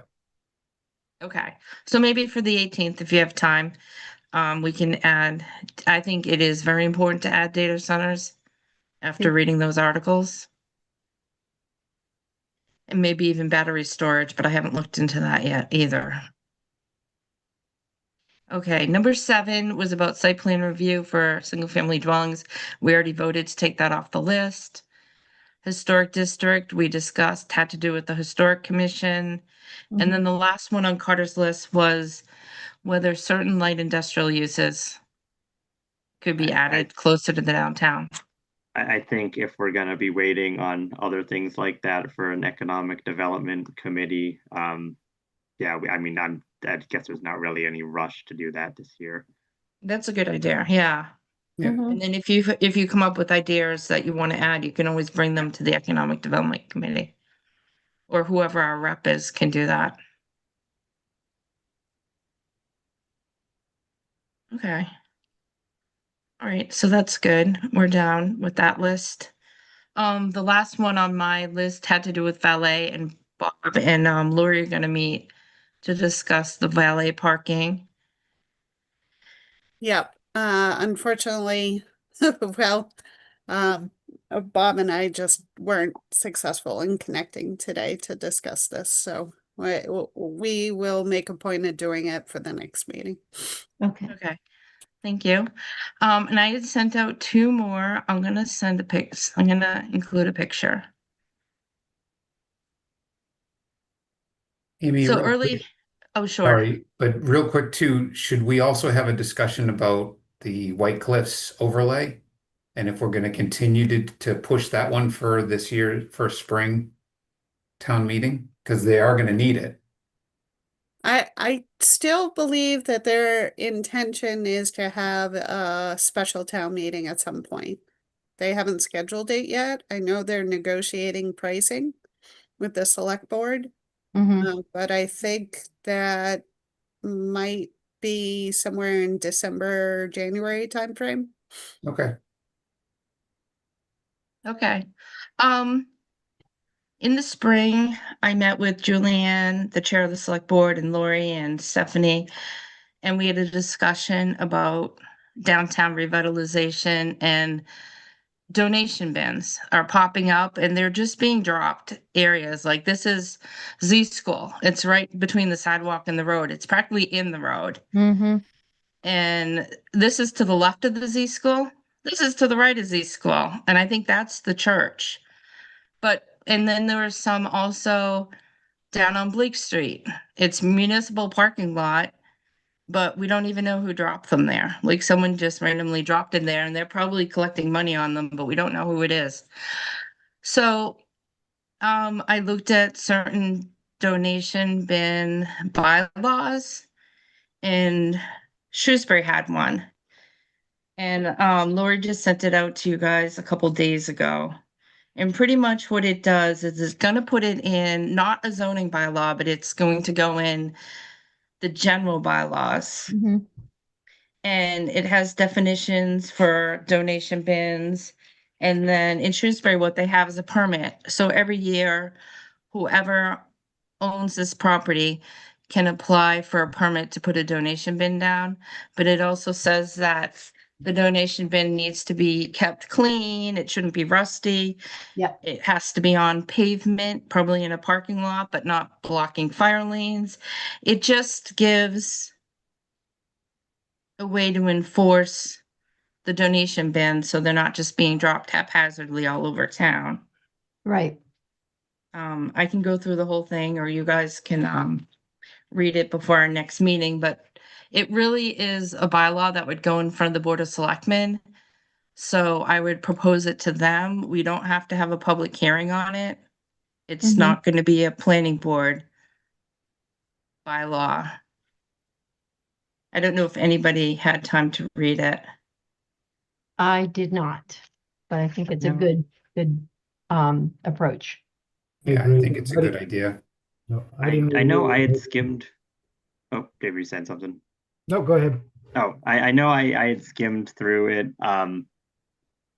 If I don't remember all of the details, but just the one like question I had with it, because I know it said like not in a residential district except on town property, or there was some extra rule for them in residential, not on town property. And I was kind of just wondering if there are like places of worship or other community centers that are in residential districts that would have them, that might also we might also want to have follow different rules as opposed to either prohibiting them or a business. Actually, I wanted to remind folks that town council last year, I remember where we were talking about the sign bylaw and we were talking about electronic message centers. And our proposal was to allow them on municipal land in downtown business. And John Eichman said that we couldn't do that. And so we had to remove that language. So I think that that's probably the same case with donation bins. Unless the rules are different for zoning versus a municipal code. And they may be, but that might be something that we would have to check with him on. Okay. I'll add to it because I did add the municipal property because I know the schools have them because they make money off of them. But we could add in church and then we can run it by John Aikman.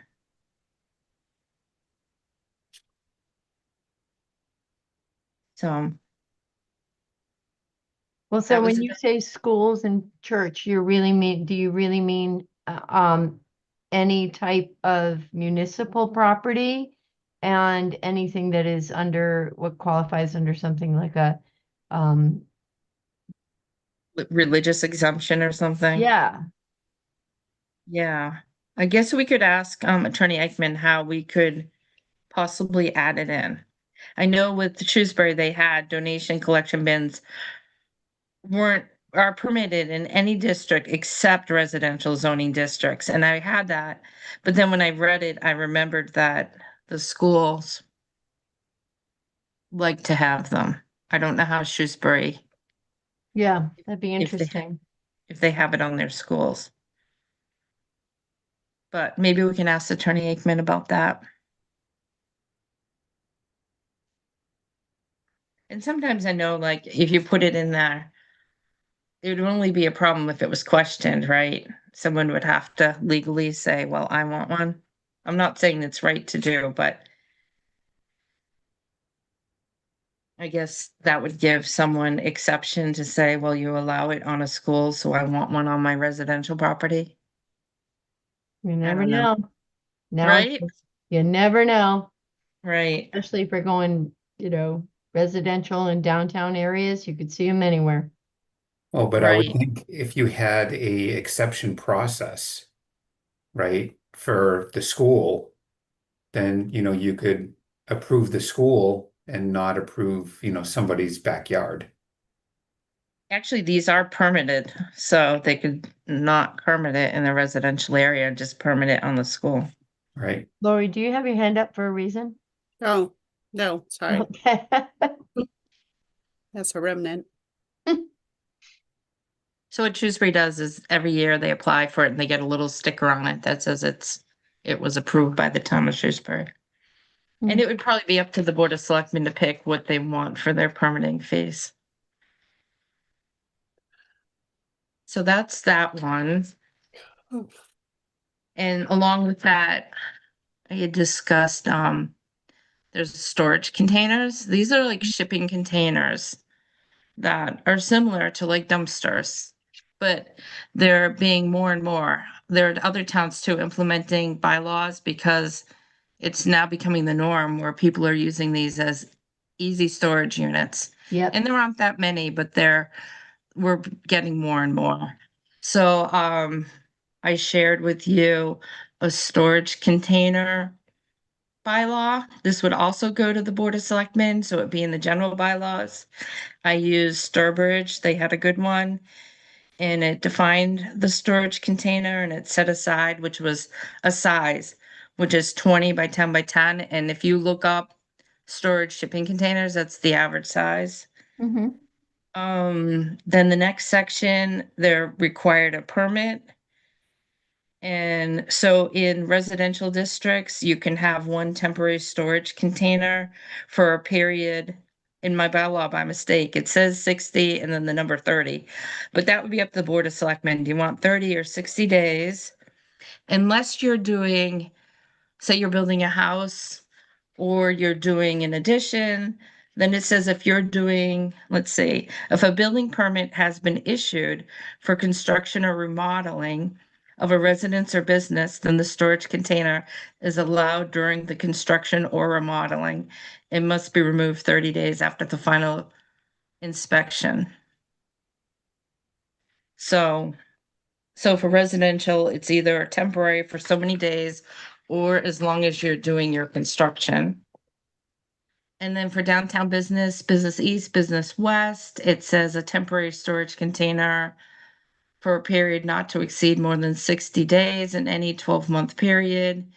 And the temporary storage container shall be allowed in the side or rear yard and screened from view. And then in Amy, the- I have a Sure. question about 240-7.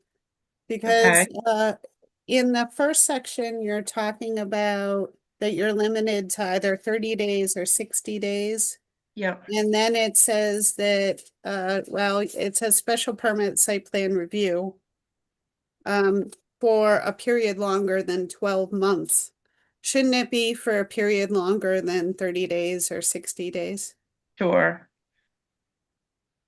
This I actually copied from, then they have the 12 months, but it could be the 30 or the 60 days. I think it should be at least 60 days because 30 days, as we know, goes by super fast. Mm-hmm. And then if they get to day 31, they're going to need a special permit.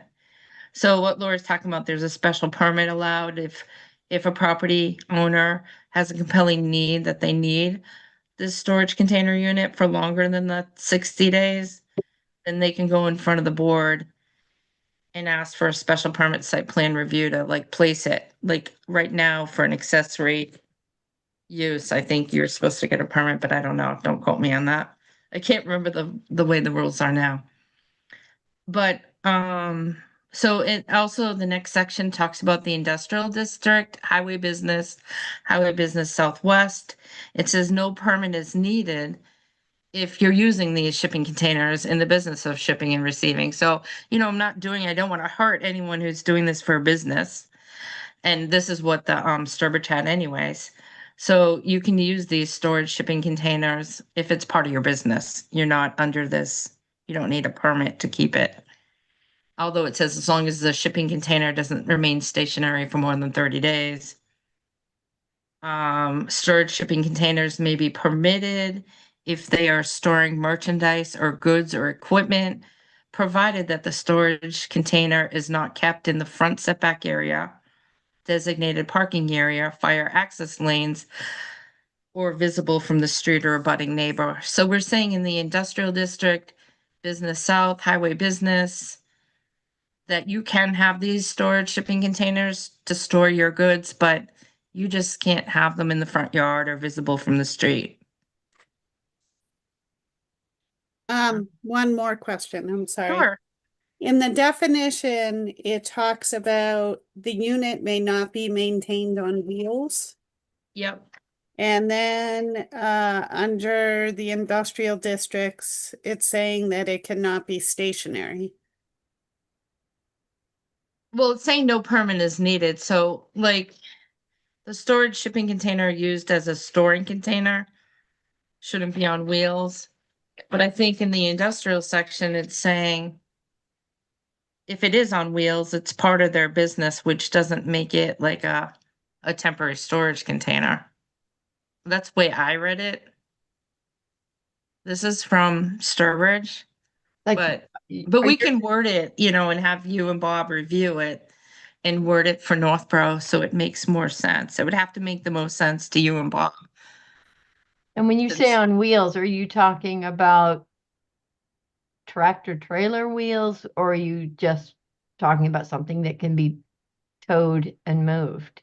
I think the way this was written, it was written on tractor trailer wheels, so you couldn't, if it's on wheels and you just drop it on the lot, it's a different type of storage container. It's not really a storage container. No, Like a it's storage container is transport. like what you see here, Exactly. but if it's on wheels, then it's And not it's- considered a storage container as far as this definition is concerned. It's probably more considered, I don't know, but they call it trailer back. Yeah. The thing that I'm concerned about, with not staying stationary. So what I could see is somebody's just gonna move it. So Yeah. they're gonna be like, okay, can't stay stationary for 30 days, so now I'm gonna move it over 5 feet. Right. I'm gonna move it over 10 feet. I mean, that's what I would do. Yep. Or maybe remain on the lot. Like if you have, this is saying they're saying that. So if you're in the process, if you're shipping and receiving, if that's what your business does, then you don't have all these just piling up on your lot. So I don't know how we can word it.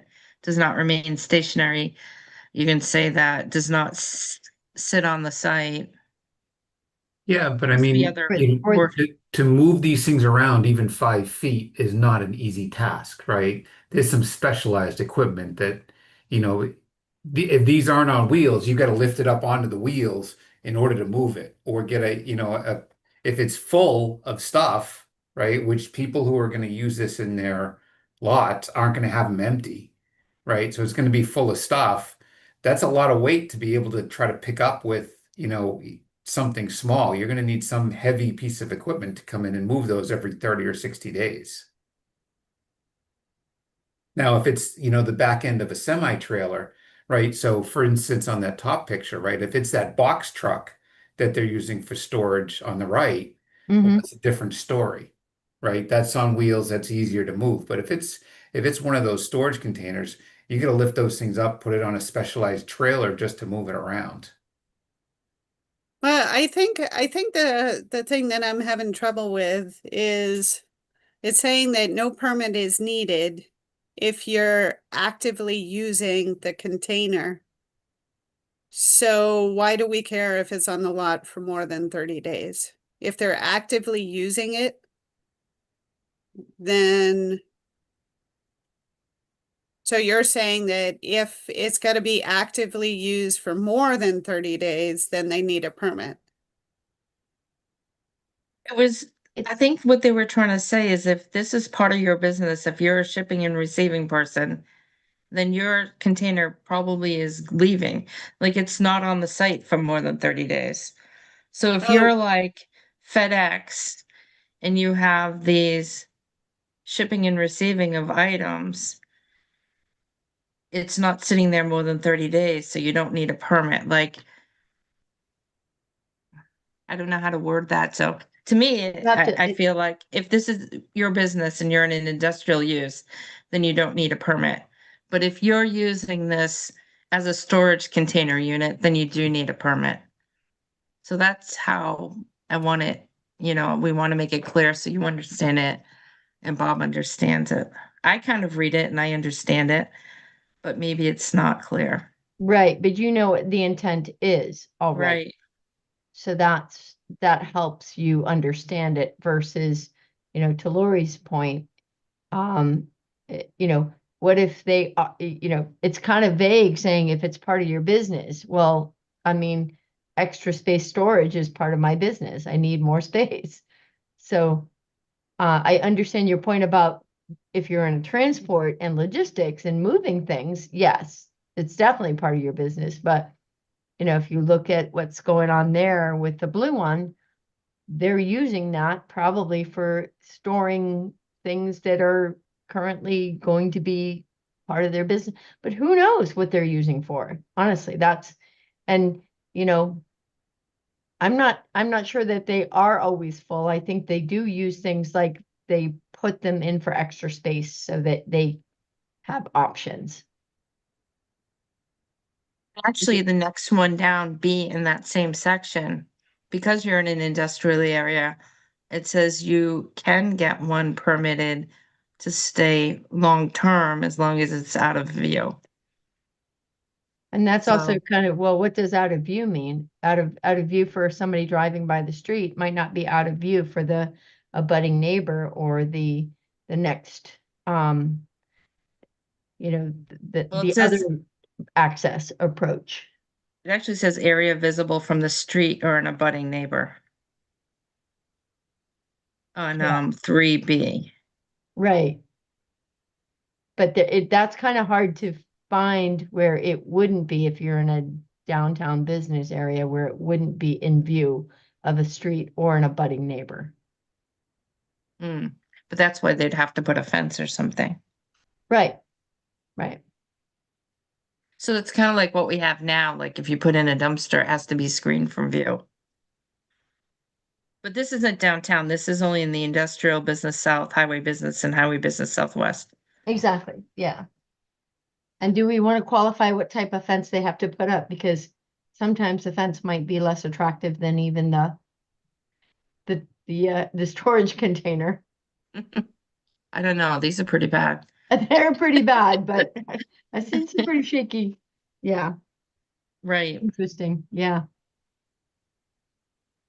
I know, like, in it, if you're building like a shed or something over a certain size, you need to go through, it's like 100 square feet or something like that. You need, yeah, I mean, you need to like get, the building inspector or someone to, Yeah. you need something. Yeah. Would these building currently, would these currently like fall under that? If I wanted to use a storage container as my shed, like if it's larger than the size of a shed, would you still need that already? You'd have to ask Bob. I know Bob had mentioned, I think it was at the last meeting, his concern was that people are using storage containers as permanent structures. So they're using them as sheds, they're using them as accessory dwellings. Mm-hmm. So his concern was how we were going to separate out those versus these. Mm-hmm. Well, number 5 says if storage containers meet the criteria for habitable accessory dwelling unit per CMR, which Bob would know the code, it is considered exempt from this section. But This would was you from- also include sheds in that? I don't think these should be used as sheds. They're not sheds. These are I mean- metal, like, we don't even allow metal buildings downtown, but we're gonna allow people to drop a metal box. Like, Mhm. I don't think these are the same as sheds. I think they're being used as sheds. But if you put a shed that you buy at a shed place, it's gonna be more attractive than a metal box. But I guess, But probably more expensive. yeah, I mean, I don't really see, I mean, is this only for downtown or is this for any residential property? I mean, like if you live way up in the northern part of town and you want a shed and you have a used storage, I mean, as long as it's like safe to be used for that, I don't really see a reason to completely prohibit it. Well, I do think it should be screened from view, because if you owned a house, you really wouldn't want your neighbor to be dropping rusty metal sheds on your property line. Well, I just Googled storage containers used as sheds, Mm-hmm. and I came out with a whole bunch. Oh, yeah. So there's the one that I'm looking at right now is used as a garage. Mm-hmm. So I think we just want to be careful about saying that, that's not allowed, because these ones are pretty attractive. I mean, Ones that I'm showing? no, the ones that I'm looking at online. Oh, well, then there should be something about that, because I think, we're spending so much money and time on downtown revitalization, but then we allow these metal rusty storage containers. Like, I feel it defeats the purpose. Yep. But I mean, like, I mean, is it if you just like painted them? Like, I get like, is there? I don't know. I'm like a little bit. How I'm would you not put that in sure. the bylaw though, like that you have to paint it, like, Like, I mean, we have like, design review for buildings, but then they Mhm. can come in and drop a metal rusty. Right. You're I mean, never would gonna get a downtown that looks nice as long as you allow this. I but like, agree. would a shed have to go through design review? Like, In, No, yeah, so But this I guess isn't a shed. This is a shipping container. It even Right. says P&O on it. But it's being Right. used as a shed, right? like And so storage. the problem is do we really want Bob to be the owner of the homeowners association who's coming around and saying, no, you need to paint that this year, right? That I If we're don't gonna see allow that this as his downtown, job. then I've given up on downtown revitalization. No, I Yeah. I agree with you that I think, we should look to remove them, but I think we should look to remove them, right? Yeah. Not, but we need to strictly identify what it is we're trying to remove. Well, yeah, right now, Amy, if you could just unshare for a second so I can share what I'm looking at online. So if you can kind of have an idea of what I'm talking right now, about. the downtown, they would only be allowed temporarily for 60 days anyway, so they would be removed. Okay, so you can see that so this is converting a $4,000 container into a backyard shed. Yep. So this is what I'm talking about. And then they have also all of these various options. So there's, storage options, there's garage options. So I just think we like here, shipping container cabin. I actually just stayed in one of those 2 weeks ago. Hmm. It was pretty cool.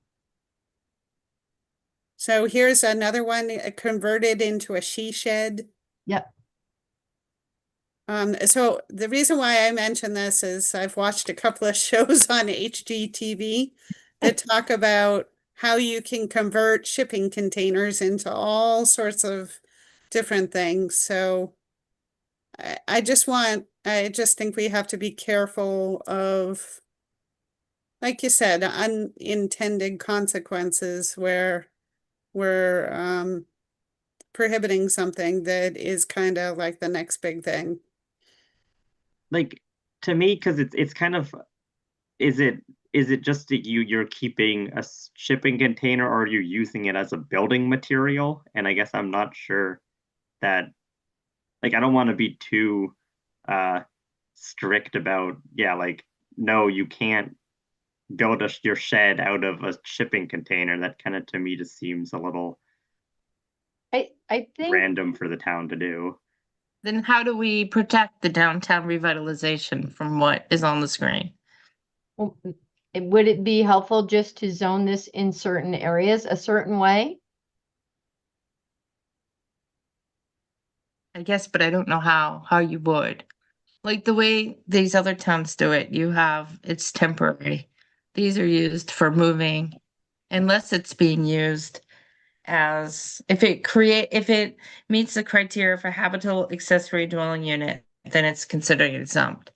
I guess if you can think of something else, if it meets the criteria for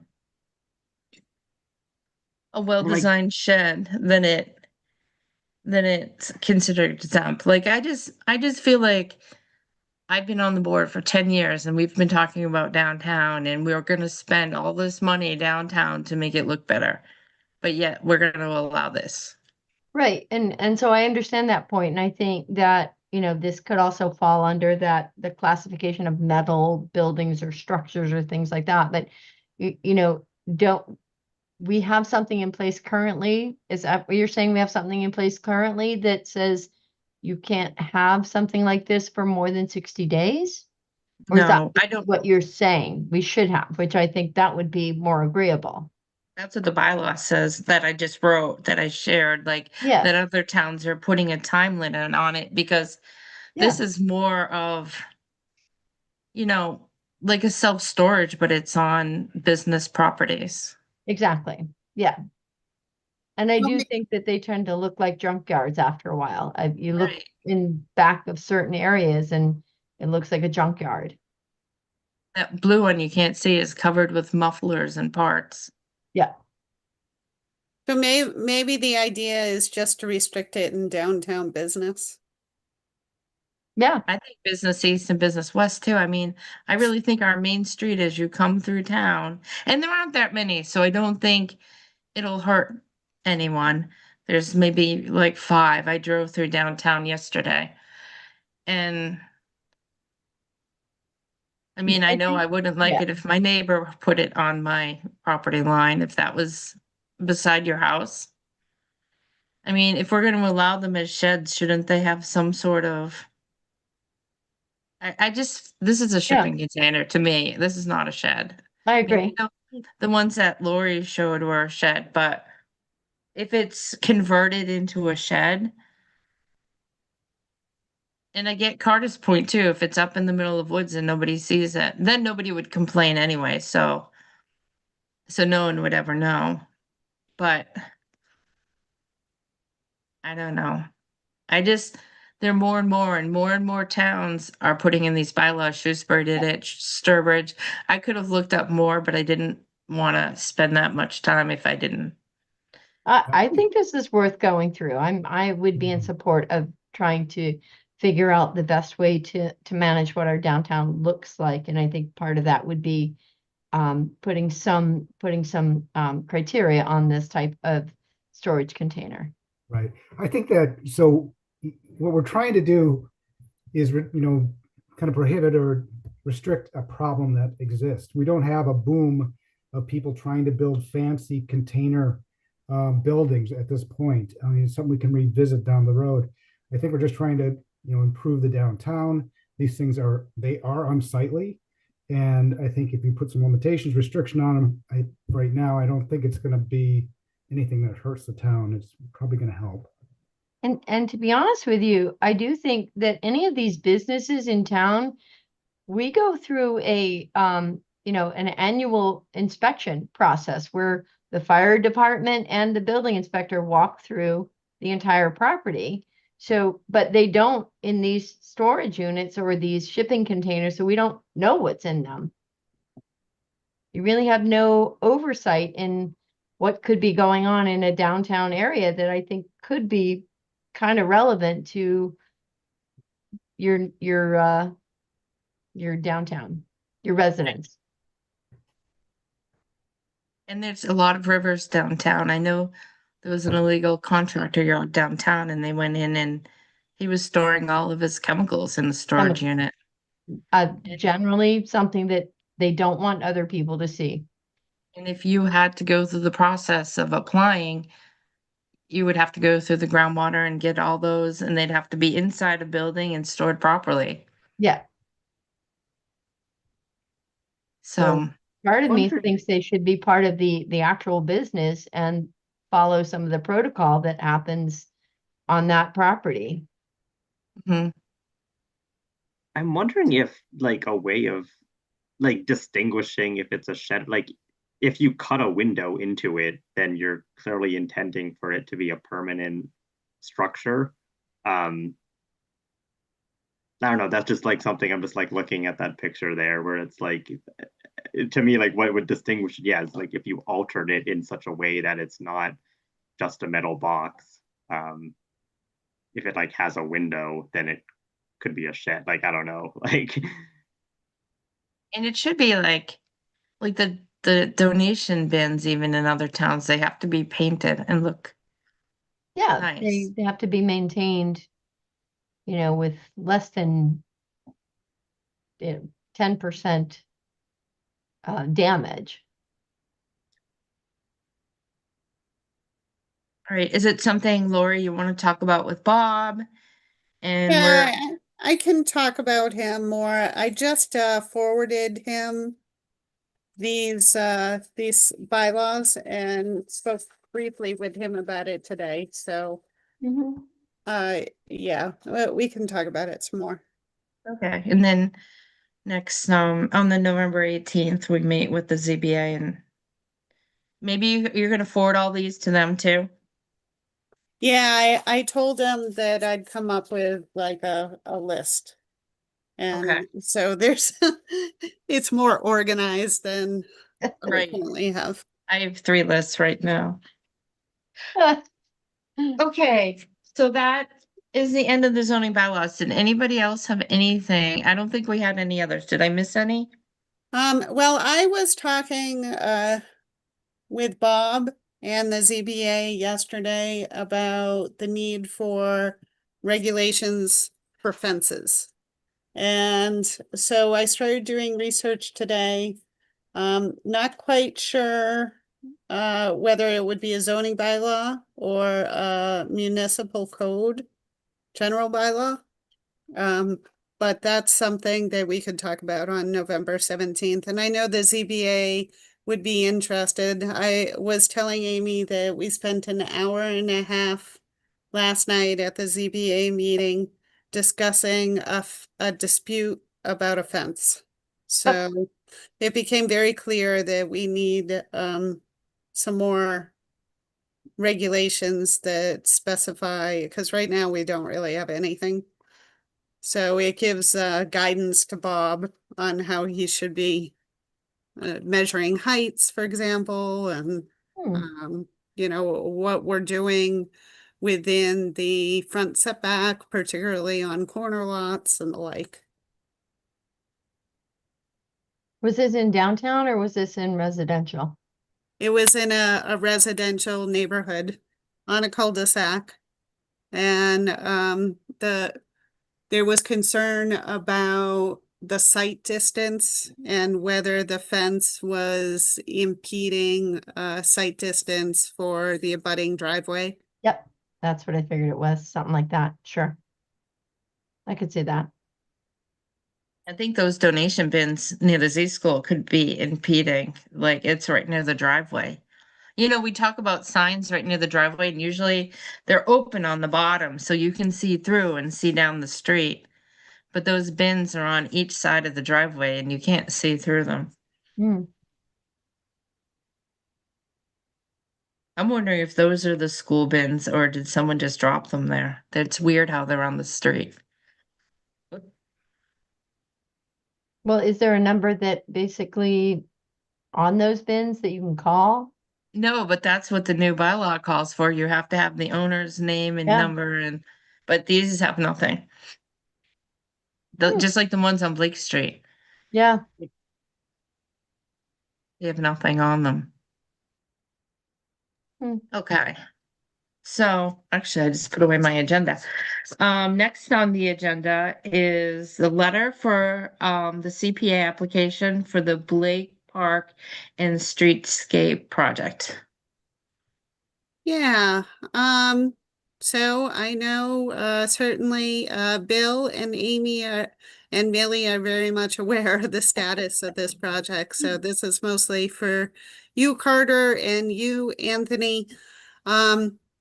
So of course, you folks are probably already aware of this project. I had come to you previously to ask for a support letter last spring for an application for the Blake Pierce Streetscape Improvement Project. There were 2 grants that were submitted in the spring. One was the MVP grant, and the second one was a Complete Streets grant. So the good news is that we did receive the Complete Streets grant. We did not receive the MVP grant. So another change that happened after town meeting, of course, as you know, we did have an article for town meeting to approve an appropriation. The original ask was 1.1 million, and then that amount was reduced on the town meeting floor to, I think it was 715,000. And on day 3 of town meeting, that unfortunately was denied. So we went back to the drawing board with the beta group And we told the Beta Group to reduce the scope of work by $800,000 so that the project would be more affordable, taking into account the feedback that was received at town meeting.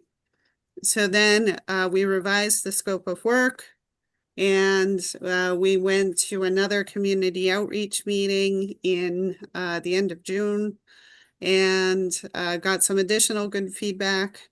And then the Beta Group went to work with discussions with the focus group, and they are now at the 75% design stage. So now I'm just going to share my screen. So the Complete Streets Grant, so this is just this little presentation right here is just about Blake Street. So the Pierce Street improvements are fully funded by the Complete Streets Grant. And then we also received $240,000 to make improvements to Blake Street. So originally, the project scope that was approved was for 10 LED streetlights. However, we didn't get the funding for the sidewalks.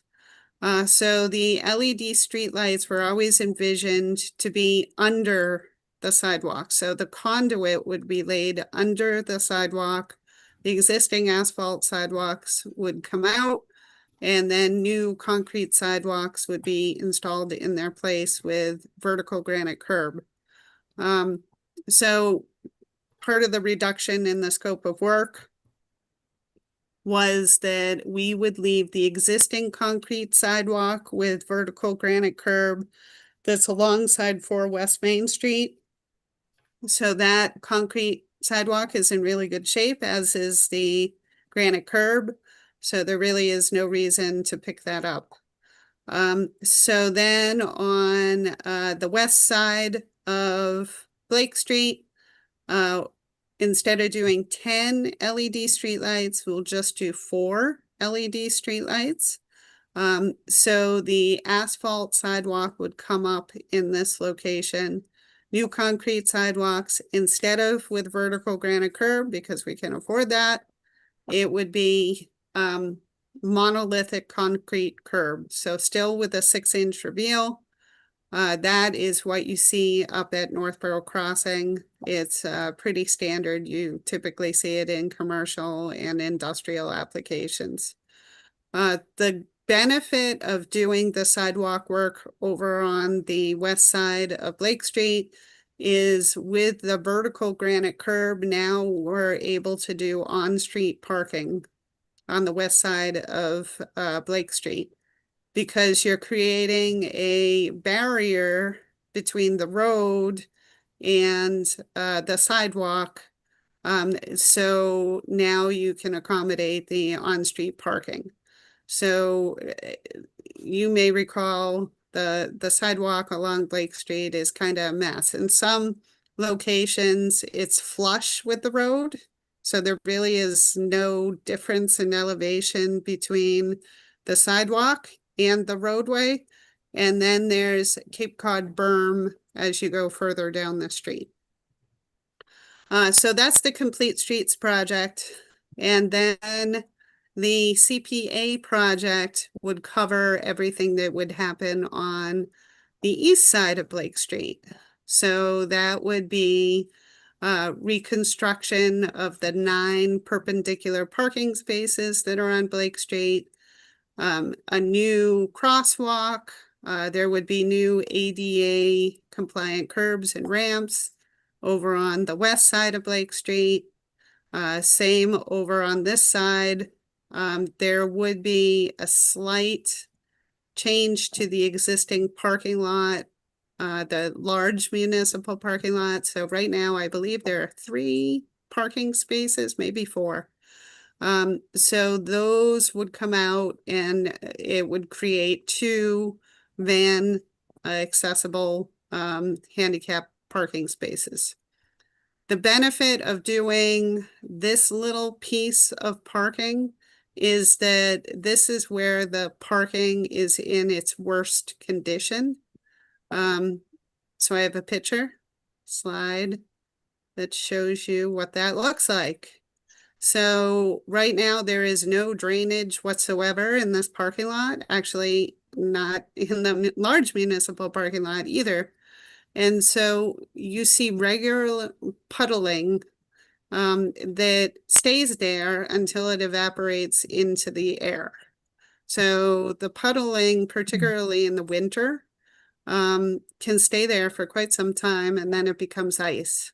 And of course, that's a safety hazard. And then because of the lack of drainage and the fact that it goes through this freezing and thawing and puddling, the pavement is an absolute disaster. So here's a close-up picture that shows you what the pavement looks like. And the lower picture shows you where those handicap parking spaces would be. And you can see the patches in the pavement. So the DPW, of course, tries their best to stay on top of it. So they go out there every single spring and they patch up the potholes, which then form again every single winter. So the idea would be to fix up those municipal parking spaces only. That's all we have the money to do, or the only thing that we could use for the CPA application, because they directly abut this park. So as you know, CPA is limited to open space and recreation, affordable housing, and historic preservation uses only. So there are significant improvements proposed to the park itself. There would be one tree that would definitely have to come out in the park. All the other trees, including the Christmas tree, would stay. There is a proposal to create a new pedestrian plaza, including a pergola, seating walls. The flagpole would stay. There would be decorative brick pavers and a seating wall around the flagpole. Some other improvements that are proposed is new drainage. So the parking lot would be graded, catch basin installed, and that catch basin would be linked to 3 rain gardens. So you can see the little, you can see where my cursor is. There's a pipe that would connect all the rain gardens together and to that catch basin. So the existing grass area, so I'm going to bring up the pictures again. So you can see that there is a little grassy island in the municipal parking lot that separates Blake Street from the municipal parking lot. And then there are some trees that aren't in great condition. Those 4 trees would come out in order to accommodate this larger island. And this island would have new trees planted in it. So there are 3 new trees, and then it would be a rain garden. So instead of just having, you know, like a grassy swimming pool that you're so used to looking at in many of our projects. So instead of having a detention basin, it would be more of a garden amenity. It would be planted. And then there is another planted island that would enclose and provide separation. So right now, there is a huge gap in the driveway that's just open pavement. It's approximately 150 linear feet between where this island, the current island ends, and the perpendicular parking is in front of the a doggy den. So the idea would be to enclose that, and then you're providing an opportunity for parking for the Fatouche restaurant. So now people when they patronize the Fatouche restaurant, they all park in the municipal parking lot. But this would enable them to park on their own property instead of on the municipal parking lot. So that would create more parking opportunities within, the public spaces. So more availability. So this plan is parking neutral. So we start with 45 parking spaces on Blake Street. We end with 45 parking spaces on Blake Street. It does also include a fence. It's a split rail fence with granite posts that would separate the park from the railroad tracks. This is something that is required by CSX to have a fence. They prefer a chain link fence. And we are pushing back on them to see if they will let us do the decorative fence option instead. So just some images, like I said, here are some images of the park today. So of course, this brown cabinet is owned by CSX.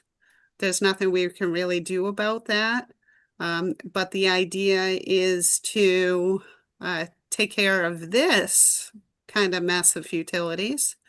So this is outlets. It's the electrical supply for the electronic message center that hasn't worked in probably 2 years. And it also powers the Christmas tree. So wouldn't this be so much nicer if it were included in a metal cabinet? The idea is to put these two cabinets together and then screen them from view. And there's a couple of different ways we could do that. But there is a plan to screen them to a certain degree using landscaping. We've also been talking about maybe painting the boxes. So having an artist come and convert the utilities into a work of art. We've also talked about maybe doing metal screens. So that's kind of a negotiation with the Cultural Council as to what we would do with that. Then, of course, another picture here is showing the seating wall. So you folks may know that this is a really, really popular hangout for the middle school kids. Mm-hmm. And it's not in great condition. So this wall is constantly falling apart. The stones are falling out. I don't know if the kids are walking on the wall or whatever, but it's not safe. And then there are times where these bricks get dislodged and then the DPW puts them back in. It's just not looking that great. So it really is in need of a facelift. This is the landscape plan that is proposed by the Beta Group. And as you can see, very, very extensive landscaping. So the idea is to kind of turn this into like a garden and really provide screening for the park from the railroad tracks so that folks who are sitting in this new pedestrian plaza really feel kind of nestled. And it feels like a really nice place for people to hang out. So you can see there are some additional trees proposed. And this is that little island in the parking lot that I pointed out in the last image. The 4 lights, just while you have that up. I was just curious. Oh, yes. So there are 2 lights that are proposed as part of the CPA application. So one is here and then the other one is here. So the other 4 LED lights are going to be paid with the Complete Streets grant. So those are on the west side of the street. These are the only 2 LED lights proposed for the east side of the street. So there is some issues with getting the conduit across the street. And then the Beta Group envisioned that the utility box over here would provide the connection for the streetlights. Do There you is think also, 4 is enough on the other side? I guess what I was thinking about this week is we're putting in new sidewalks and we're putting in 4 streetlights. But there isn't a future vision of like tearing apart the sidewalks to add more lights. so the good news is there are 2 lights currently in front of 4 West Main. So the lights are on the property of 4 West Main. They're white pedestrian scale lights. I want to say that they're maybe 8 feet tall. So these ones are more in the 14-foot range. But one of the things we talked about at the focus group meeting with the Beta Group, we had a meeting a couple of weeks ago, is maybe there are shorter options that would match where we're going to put over here that we can put over here. So the conduit is already in. Of course, it is currently a town-owned property. Don't know how long that's going to be, but that would be the most cost-effective way of getting lighting on this side of the street, because then we wouldn't have to mess with the sidewalk. Are there 4 others though that go down Blake Street? Yes, so the proposal is to put them at regular intervals along the west side. So those 2 white lights would be like the start of the LED lights. And then of course we have in this picture, you can see the placement of the lights on the other side for the parking lot and the park.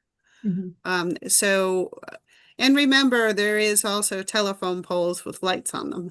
So I think that that would be very well lit now. And here's another image. Of course, these renderings were done before the revved up landscaping plan. So I just got that landscaping plan a couple of weeks ago. So they haven't updated the renderings to show that landscaping plan. But you can see the split rail fence. You can see the landscaping plan along the front. There's the Christmas tree. There's the flagpole with the seating wall, the pergola, a couple of more images. So this is the mid-block crossing. So we were talking about doing the same treatment as exists on Route 20 for the crosswalks. So the brick crosswalks. Of course, trash barrel. Can I ask a quick question on that rendering? Yeah. It doesn't show the Lions Club sign or the utility box. And I guess my question on that Lions Club sign is, number one, is it shown on the next rendering with the landscape plan? And No, is it's not shown at all. It's not So shown. I did speak with somebody from the Lions Club. Okay. And I have also spoken with Andy Clark, who was the one who actually installed the sign. And the issue with the electronic message center is that the company that manufactured the sign has gone out of business and they can't find any parts. So they can't repair the sign anymore. So the sign would have to be replaced and there's no money for the sign. So is there anything in the budget to remove the sign? This plan does not include the sign. Okay. So of course the conduit would still be there. So if at some point in the future there is a desire to install a new sign, the electricity would be there. So that's good. Okay. So I guess because it says Lions Club on it, that I guess I thought that they had sponsored it or that they had some contribution to it. So is that something that should be approached with them, or is there no responsibility or no account, no connection to that at all? I can follow up with them. The last time I spoke was about a year ago. Mm-hmm. So I can follow up to see if they have any intention of installing a sign.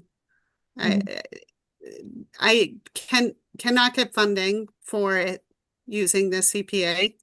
Right. And I know that the fire department wanted to do an electronic message center. So they did go to the ZBA and the ZBA turned them down. One of the one of the issues is electronic message centers aren't allowed in the downtown area. Right.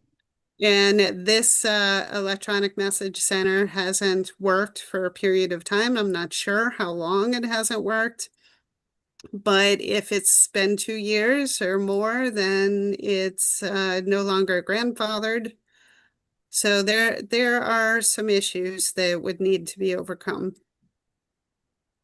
Okay. for this. And that utility box, is that specifically just for the sign, or did I hear you say you can tap into that and use it for the lights?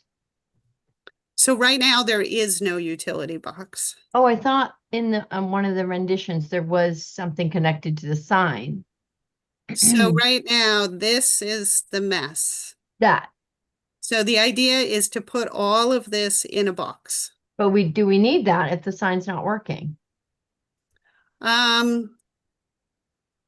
Yeah, that's a good point. I mean, I personally would not like to keep this. This is not aesthetically pleasing, and we definitely do need a utility box for the lighting, for the Christmas tree, for the LED streetlights that we'll be installing. You know, there are a number of events held there, so I know there's certainly a desire to have outlets. But maybe one of these boxes could go if there isn't at some point in the future going to be an electronic message center here. I guess that's something that still needs to be worked out. Okay, that I guess that was my question, is that do we need both of those? If that's not if that's been over 2 years, it's no longer grandfathered, so it wouldn't be allowed. And then does that box have a use now without the sign? And it does, according to you, for the Christmas tree and for what will now be the lights on Blake Street. And could that be reconfigured to be a bit less unattractive? I think it would definitely be better to have it in a box. Okay, yeah. Yeah, and that is what the beta group is working on. Okay. Is putting it in a box and putting it as close as possible to this brown box that we have no ability to swap out.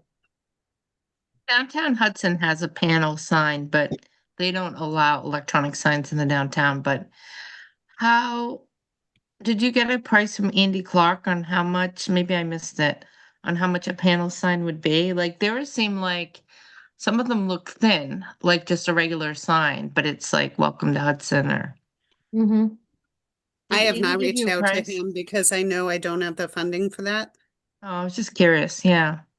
But I can ask and let Yeah. you know. I mean, maybe think- that says something that somebody else would be willing to fundraise for. Yeah. Yeah. And technology is changing, so maybe it's a little cheaper and a little thinner, or I don't know. Well, the other problem we got to keep in mind is that is number one, it's not allowed, and number two, the ZBA didn't allow it for the fire station. Right, but it hasn't been 2 years. Like it was on last year. It wasn't functioning right, but it was on. So I would No, think but it's not grandfathered anymore, so it would be a new sign. So you Well, have it to go hasn't back been in 2 front of the years. ZBA. But if you I put a don't flat think- panel in that sign, it's been 2 years. It hasn't been 2 years. I think you might have to get at some point get proof of when it was last working, Mm. which I think it was just shut off. I remember people complaining about it. And I swear it was last year, but time flies, so who knows? You could just check the connection, see if it got unplugged. Hmm. Just check it. All right, so almost done. good. Here are some additional images. So the idea was to match the furniture with what we currently have Hmm. in the common. So the trash barrel would be what we have in the common. The bike racks would be, I think they were shown on the prior image. Yep, there you go. Bike racks over here. So this image, you're starting to see the rain garden over. So you can see the nice. trees, the plantings. So it'll be a garden. And it will be surrounded by curb. Nice. So this is the street light that was chosen. So the Beta Group tried to match this street light with what existed historically on Blake Street. This is not the size.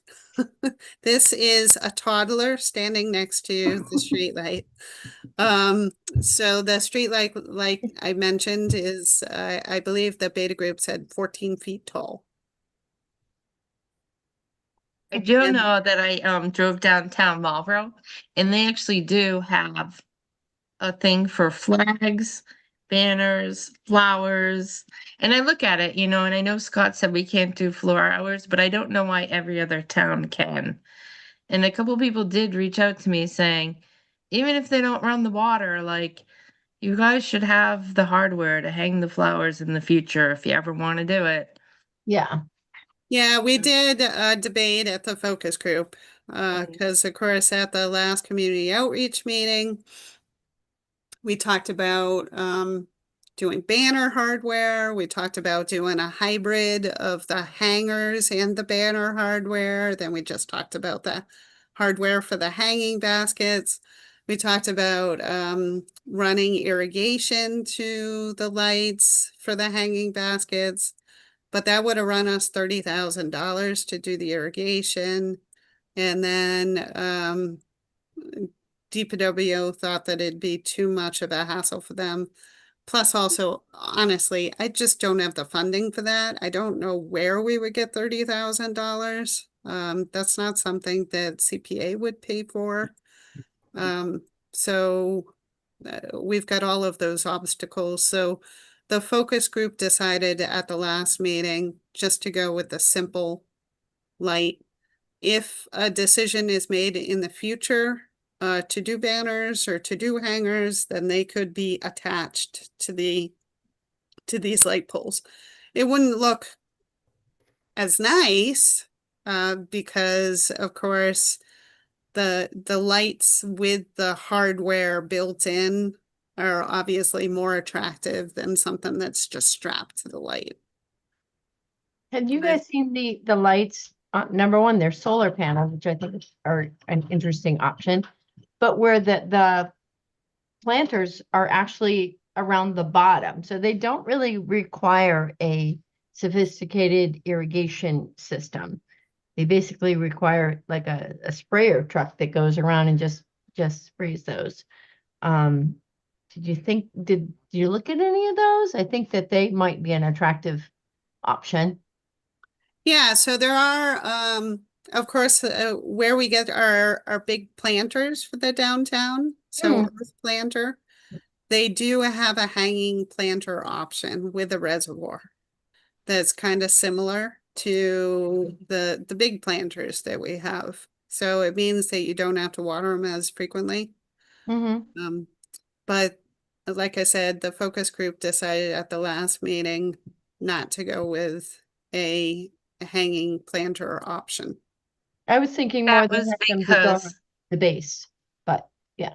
I thought that was because of the irrigation though. Like if we brought up the Earthworks planters Yeah, that could be watered once a month. I think the whole planter's got shot down because of the discussion about the irrigation. Irrigation, and that it would be you know, challenging for the DPW, but I can't think I don't want to think that we always have to sort of defer to what the, what their options are, because I don't think we necessarily have the town that looks what we'd like to see. I wonder if we emailed the focus group and said, well, what if we do a planter where you don't need the irrigation, but it holds the water? Can we at least put the attachment? Like, how much does it cost to add the attachment to the pole? I don't think that's a huge difference in price when you're talking about the overall price of these Right. Right. lights. So I think they're in the realm of, maybe $1,500, these lights. Four? So each Mm-hmm. light is in that realm. So I don't think that the hardware for the hangers is a huge amount, probably a couple of $100. Right, but it was more the irrigation that seemed to be the detracting point. So if you Yep. eliminate the need for the irrigation, then it would seem to be a much more viable approach. If you folks, if folks want to appeal to the focus group, I'd be happy to share the message. I'm just one member. Yeah. So I, of course, love the hanging planter option. I also, my preference personally was the hybrid of the banner option and the hanger option. Oops, oh, sorry. Oops. My dogs are having. Can we appeal to the CBC in our letter? Just ask them to look into it? Like, I don't know, because I feel like I mean, I was on the focus group, but I thought, and I know Rick and others wanted the planters, but I thought when we said no, it was all because of the irrigation and the 33,000. But if we could do the earth planters where we don't need the irrigation, I know I would definitely want it. So I don't know, should we appeal to the focus group or appeal to the CPC or both, or? I think you have to appeal to who's ever submitting the application. That's to the Lori. CPC.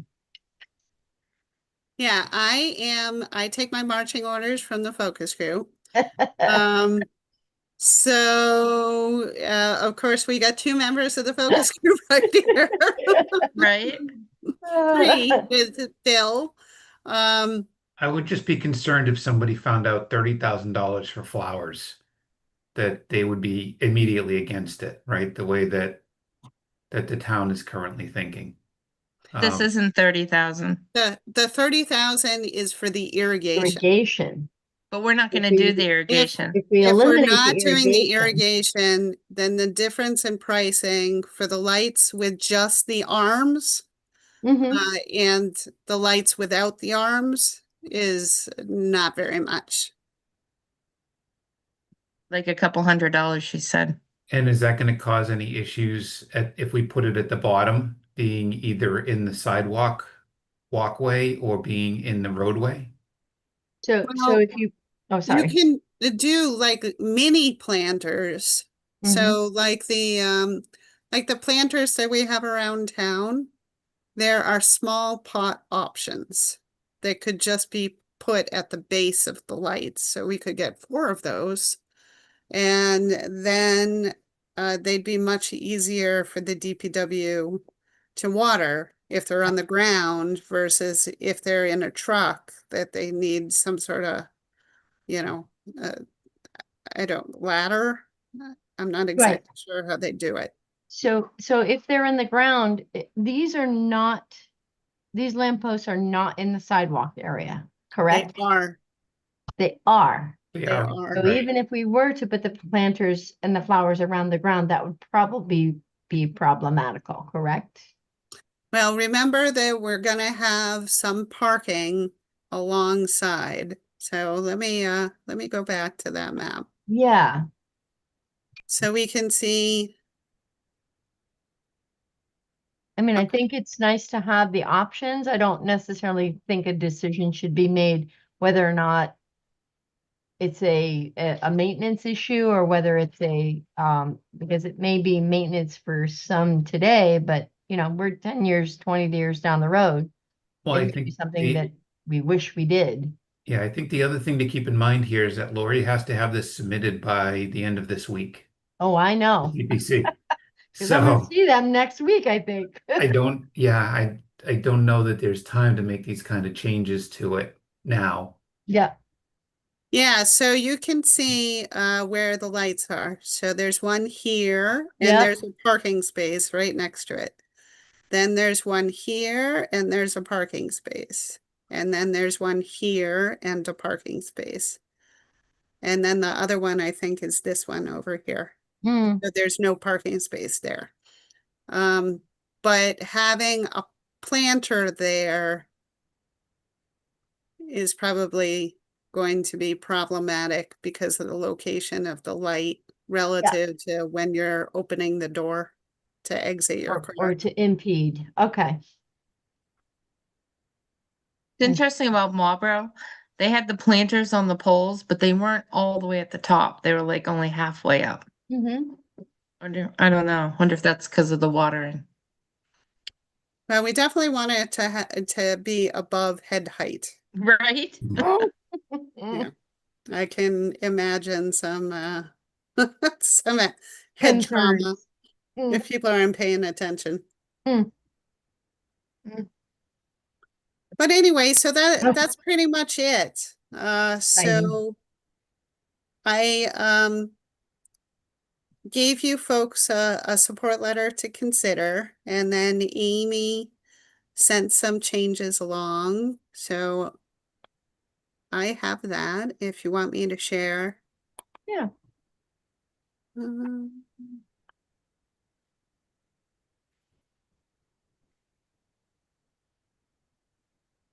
So these are her changes, which I'm totally on board with. I just crossed out in our official capacity as permitting authority because it's actually the ZBA they're the permitting authority for downtown.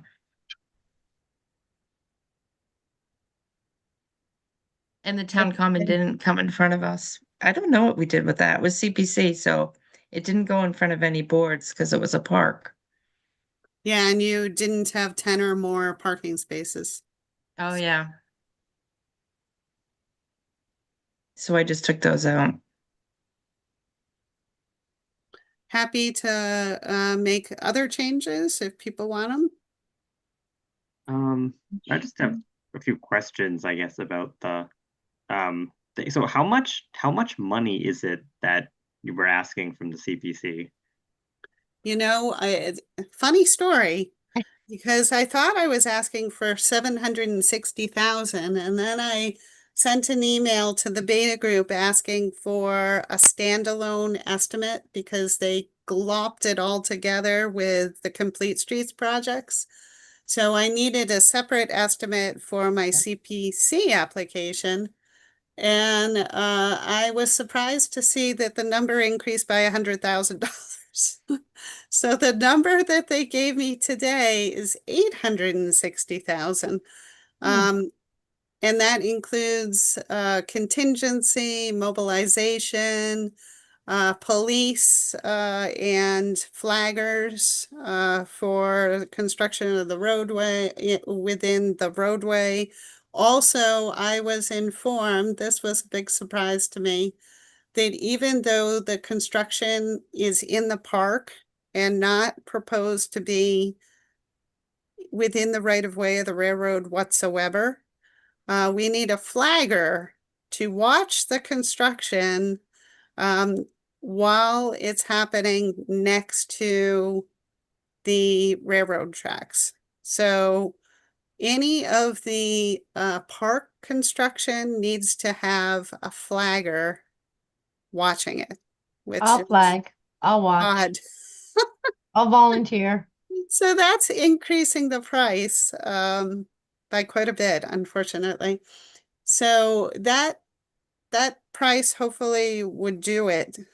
They said that they did have to double check a couple of numbers. So they may send me a slight change tomorrow. But that is the price I was told today. So does the flagger work for CSX? That's my question is what are the criteria for to be a flagger? You'll have to ask Scott. I'm not sure, but he said that the price of a flagger and the price of a police officer are similar, which Right. also surprised me. Right? So my question, what's the criteria? And then is there a way that we can work elements of that? I'm sure that they have to like be an actual flagger, like a professional flagger, whatever that What is that? What is that? I can't tell you, but I can ask Scott tomorrow and get back to you. Yeah, Tell because them you have some volunteers. I know would for- love that. Anybody Wouldn't that wants be to do great if I just get to overtime? sit out there And for sit 8 there hours a day and yeah. watch all the construction going on? Twice a day when the train goes by, I'll make an announcement. Right? Especially because the train only goes by twice a day. So- Right. There is actually federal requirements. I've actually gone through that training. It's a 4-day training and then recertification every 2 years. For So a Bill can flagger? do it. So Yeah, Bill, you're Bill's volunteering? certified. I'm certified for the MBTA. I don't know about if CSX would agree to it or not, but Well, here, you're a 4 days of volunteer. training and every You're- 2 years, I can sign up for that. yeah, You're, you've got you're probably going to save me $10,000 if you would volunteer for that. 5,000. Oh my God. I can undercut you, Bill. Wow. Yeah, so I'll so look like into I that. said, the pricing is different than I anticipated. But hopefully you folks still be willing to provide a support letter. My only kind of thought that, I mean, is that now more than what we had asked for at town meeting that failed after the revision? I mean, it's the CPC money as opposed to, is it free cash? So that does change it, but I'm not, like, I think this is good. I'm just not sure people will be for it if it's now costing even more than what we were proposing and then failed this year. And I mean, I know something that I was kind of just looking at, like the, it's kind of like, can we justify each element of it? Is kind of one thing. So like, if people are willing to even revising this on the floor at town meeting of giving less money from the CPC, like, are there things that we can cut from this if the people are willing to approve some of it but not all of the expense? I know when you had sent me the expenses, the pergola was more than $100,000, and I know some people have. I know people are not a fan of them, or not everyone, but I know there are some people who see them as kind of unnecessary, with like at the town common and a few other ones. So if that's something that if you present the full thing, but also have options of we can cut this price down if to kind of demonstrate you're trying to save money. I did speak with the CPC because I kind of wanted to feel them out, particularly about the pergola. And the feedback that I received is that they fund parks and recreation and open space projects. So the comments that I received from the members were that's what made the project intriguing. Because if it's a parking lot project, they're really not interested. If it is, a significant improvement to an existing facility, then it's interesting to them. So I think the viewpoint of the CPC would be they'd rather take away the parking lot improvements. But as you can see, there is a significant need to address the parking lot. So the parking lot is owned by the town, and the parking lot is in deplorable shape and is also a liability for the town. So at some point, the town is going to have to do something about it. And I mean, what is the option? You know, it revert to dirt. I mean, eventually that is what's going to happen. But I think if the idea is to remove items, then they're going to want probably items having to do with the parking lot removed. So like maybe they would want to get rid of the ADA compliant parking, or maybe they would want to get rid of that the planting in front on that abuts the Fatouche restaurant property. I mean, the benefit of that is it creates additional parking for Fatouche. So it frees up municipal parking spaces by doing that. So it would end up being a negative. But because this is CPA money and the money can only be spent on open space recreation, historic preservation, and affordable housing, that's probably what they would want to lose. So if that's, you know. We have a member here, Millie. I think the green space is more important than the pergola, too. Like the town common, they didn't pay for the pergola, someone donated it. So I would say if you have to cut 100,000, leave the pergola off, and maybe the donor will come forward. But I would hate to get rid of the other green space. I agree. But I see Anthony's hands up, sorry.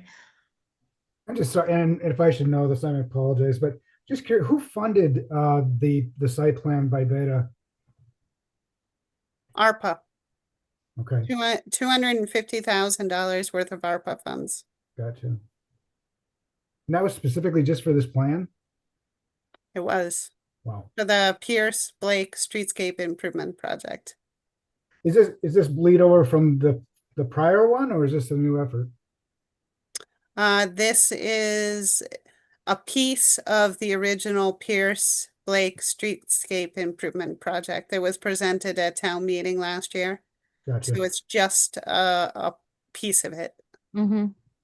So, and then that extra like $100,000 is kind of shocking, but you were saying that it's just for this flag person. Do I have that correct? Is there extra? No, I you know, like I said, I just got that revised estimate at the end of the day today, like at 3:30. So I haven't, it doesn't have any detail to it. Gotcha. So I will have to have a conversation with them to see why the price is so different, you know, from a couple of weeks ago to this week. I know that originally they had included the 2 LED streetlights under the Complete Streets grant. And I told them to shift them over to this project because we couldn't afford it under the Complete Streets grant. We were limited by 240,000. So the cost of actually, that's right. The cost of the streetlights and all of the work associated with the streetlights, so the conduit and everything, was 15,000 per light. So it is quite a bit more than just the 1,500 I had thought about previously. I thought that was too good to be true. Yeah, Like, so I'll buy one. that is the price when you include the conduit. And then, so let's just say it goes to town meeting and it passes. What's the and I don't know this at all. Like, so what is the process from there? So this is the design company and they're coming up with the quotes. Do they have any part of the process in terms of, does this get bid out then, or? It does. Yep. And, okay, is that, So what they're doing is they are designing the project to 100%. They're preparing the bid documents, and Okay. then they're gonna help us with the procurement process. So Okay. they're gonna, check references for us. They're going to give us advice when we get the bids on whether, like the lowest bid is a qualified bid. So we're required by law to give the project, the construction, to the lowest qualified bid. Okay. And then they would do the construction oversight. So they would do the inspections to make sure that the contractor is building the project per design. They'll be checking the pay requisitions to make sure that the company is billing in accordance with prevailing wage. And then they'll tell us when it's appropriate to pay them. Okay. And then, so again, so it gets approved, the job gets done. And I'm sorry if you said I didn't hear. Is that old sign still going to be sitting there? when this is done?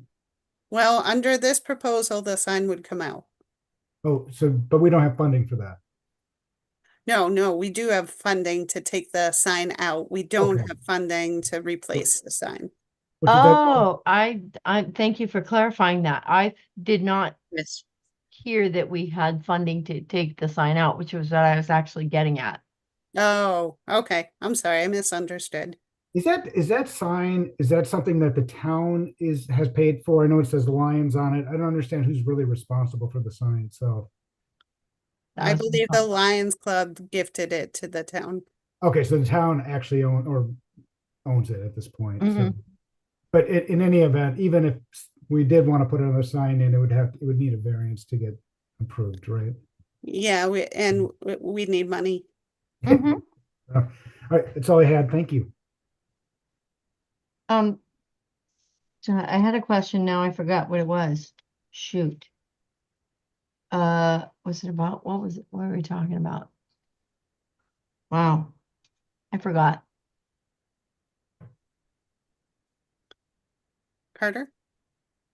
So I was just thinking, like, in our wording of the letter, can we specify kind of what parts of it are most important to us and what parts of it are maybe like we aren't particularly stressing?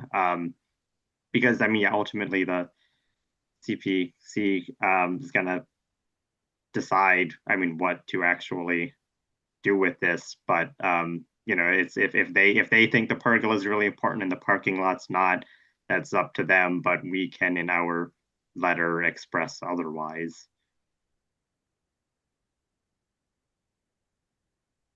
Yeah, Think we could. I'm not sure.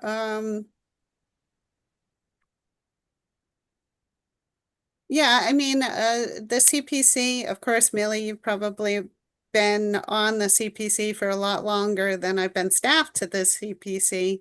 Yep. I do know that they have negotiated with applicants on saying, well, we'll fund these pieces, but maybe wait on these pieces for next year or whatever. So they have done that in the past, I suppose. So Yeah, it just depends on how the application comes through and whether or not we need more either information or whether this piece doesn't qualify and this does. They did Yeah, it for the town common too, like, we asked, I think it was like 2:30. And at the when we went to the last town meeting and John Campbell said, we'll give you 1:15, make it work. yeah, yeah, yeah. And we did, we made it work, so. I would also just be concerned that I don't know the five of us are going to agree on what's the priority. For the project in general, or, Well, what Carter's question was can we create like a priority list, right? Right, Carter? You know, Mhm. what do we think is a priority? And I'm not sure that the five of us could agree to that.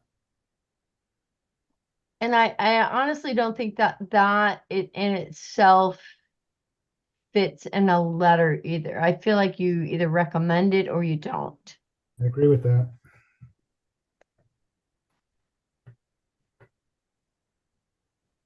I had a question on what is the timeline from start to finish if this were to be approved?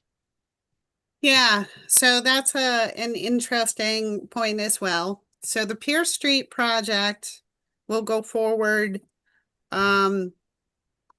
this year. I mean, finalized design, go out to bid, probably December, January timeframe.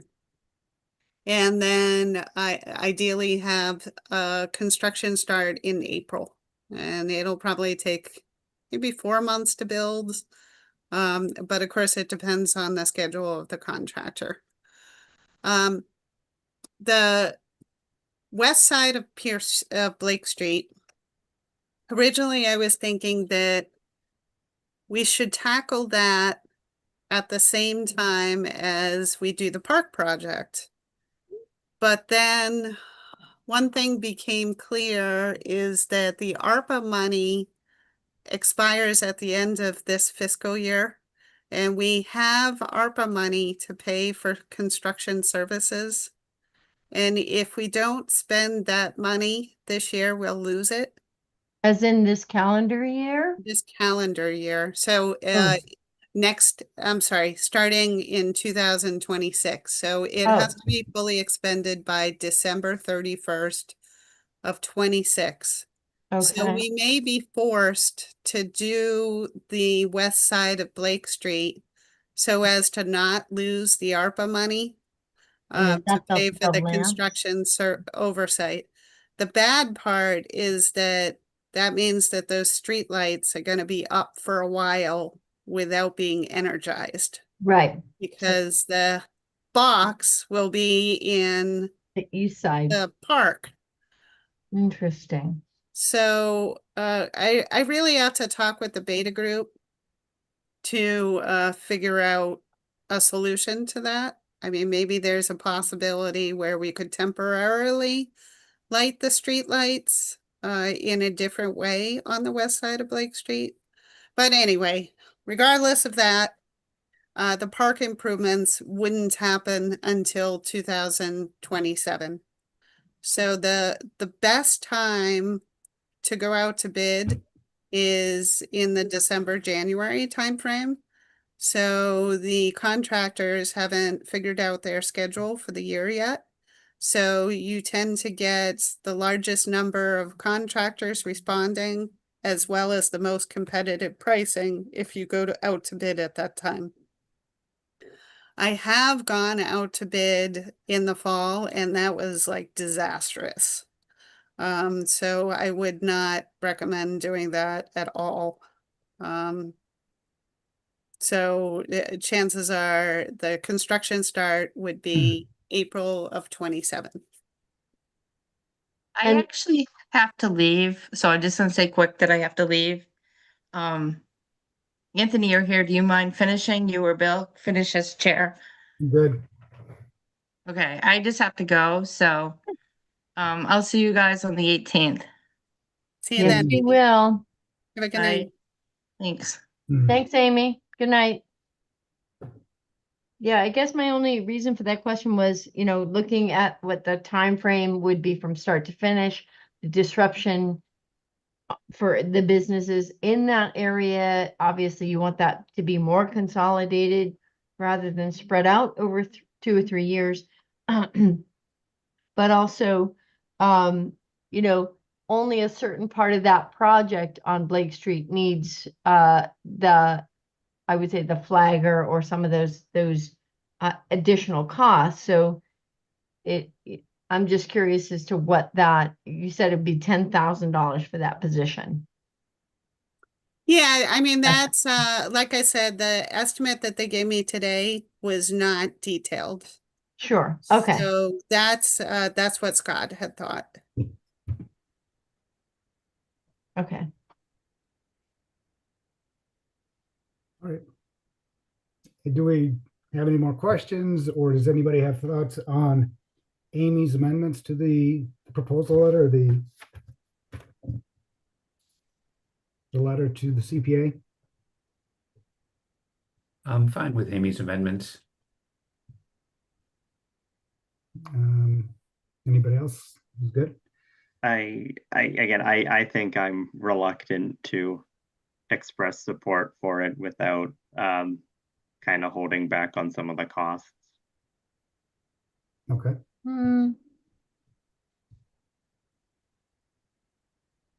Yeah, I'm fine with it. I'm not. Okay, fair enough. So I I think mean, actually, the question is, can I actually say I support this and then be on the CPA and vote for the project, or should I abstain from this support? Well, I think, you know, you're currently acting as a planning board member. Mm-hmm. So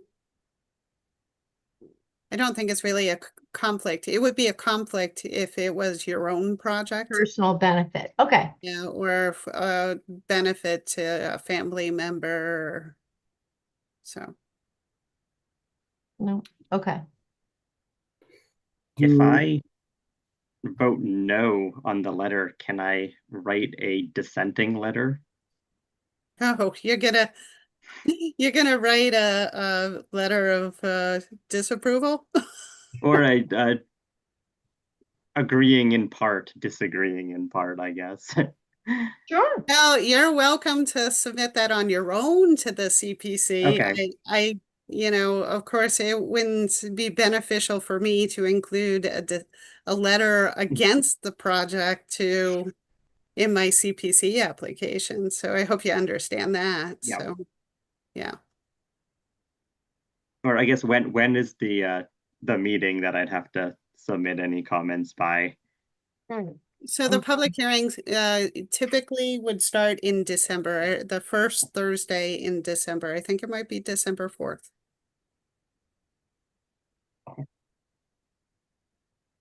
Yep. I guess, are we good? Any other discussion, or are we ready to go forward? I think we're good. I'm good. Do I have a motion to endorse the support letter for the Blake Street application to the CPA? So moved. Second. This is a roll call vote. Starting with Bill Pierce, Aye. Millie Melton, Aye. and Carter, No. and myself, Anthony, is an aye. Okay, thank you for your support. So, moving on, I think, so we're going to A&Rs, lot releases and bonds. Do we have anything? Nothing. Nothing. And then minutes from October 7th. Did everybody have a chance to read those? Yep. Yep. Did not have any issues. I think I left that meeting a few minutes early, but I think I was there for the majority of the content. Do I abstain on that, or? I'd say you could vote. Well, yeah, I don't know if you have to watch the video or. I think everything, we got through the agenda, and then I left, and then I was like setting up the next meeting dates and things like that. Is Yeah. that correctly? Yeah. Okay. Do I have a motion to approve the minutes for October 7th, 2025? So moved. As amended? As amended. So Second. moved. Fair enough. Motion made by Millie, second by Bill. Start with Bill Pierce. Sorry, this is a roll call vote. Bill Pierce, Aye. Millie Milton, Aye. Carter Brandon, Aye. and I am an aye too. Any subcommittee updates? I have No, one. oh, sorry. Nope, that's okay. Traffic safety. For the last 3 months, we've been looking at Whitney Street, and where Barefoot comes up to the top of Whitney, there's a heavy vehicle exclusion to the left of Whitney, and to the right, there's a bridge that had a weight limit on it of 6 tons. We ended up voting after 3 months of trying to review what to do because we got word that MassDOT was going to start work on that bridge. And so we needed to potentially temporarily remove that heavy vehicle exclusion to allow trucks, if they came up to Whitney Street, to be able to make that left instead of the right. We made that vote. We went in front of the select board, and a couple days before we went in front of the select board, Scott Charpentier received a letter from MassDOT saying that the weight limit on that bridge has gone from 6 tons to 0 tons. Oh, And so our conversation with the select board ended up being, do we set up a one-way bridge with lights, or do we just allow MassDOT to close the bridge while they reconstruct? And so this is over by where it goes over the railroad tracks by SA Farm and Steris in that area. So the select board voted to allow the road to be closed. We did hear from some members of the community, longtime members who remembered that bridge being built. And they said the last time that this happened, the bridge was closed for 3 years. So we may have some issues getting in and out of town from that area. We've already spoken to the fire and police chief, and that it's not that much of a workaround for them to go down Barefoot Road and come back out through Berlin around that rotary. But just an FYI to everyone that at some point, probably in the near future, Scott actually seemed to think it was going to be before the end of this year that bridge may be closed. and where's that bridge? I'm looking So it's on. over the railroad tracks. If you look down on Whitney Street by SA Farm, the aqueduct, it goes over the aqueduct as well. Because I thought, so it's on the other side of 290. Yes, on the other side of 290, near the Berlin line. It's about a quarter mile from the Berlin line. Okay, I see where you're saying. Yeah. Would that eliminate the truck exclusion if they rebuild that bridge then?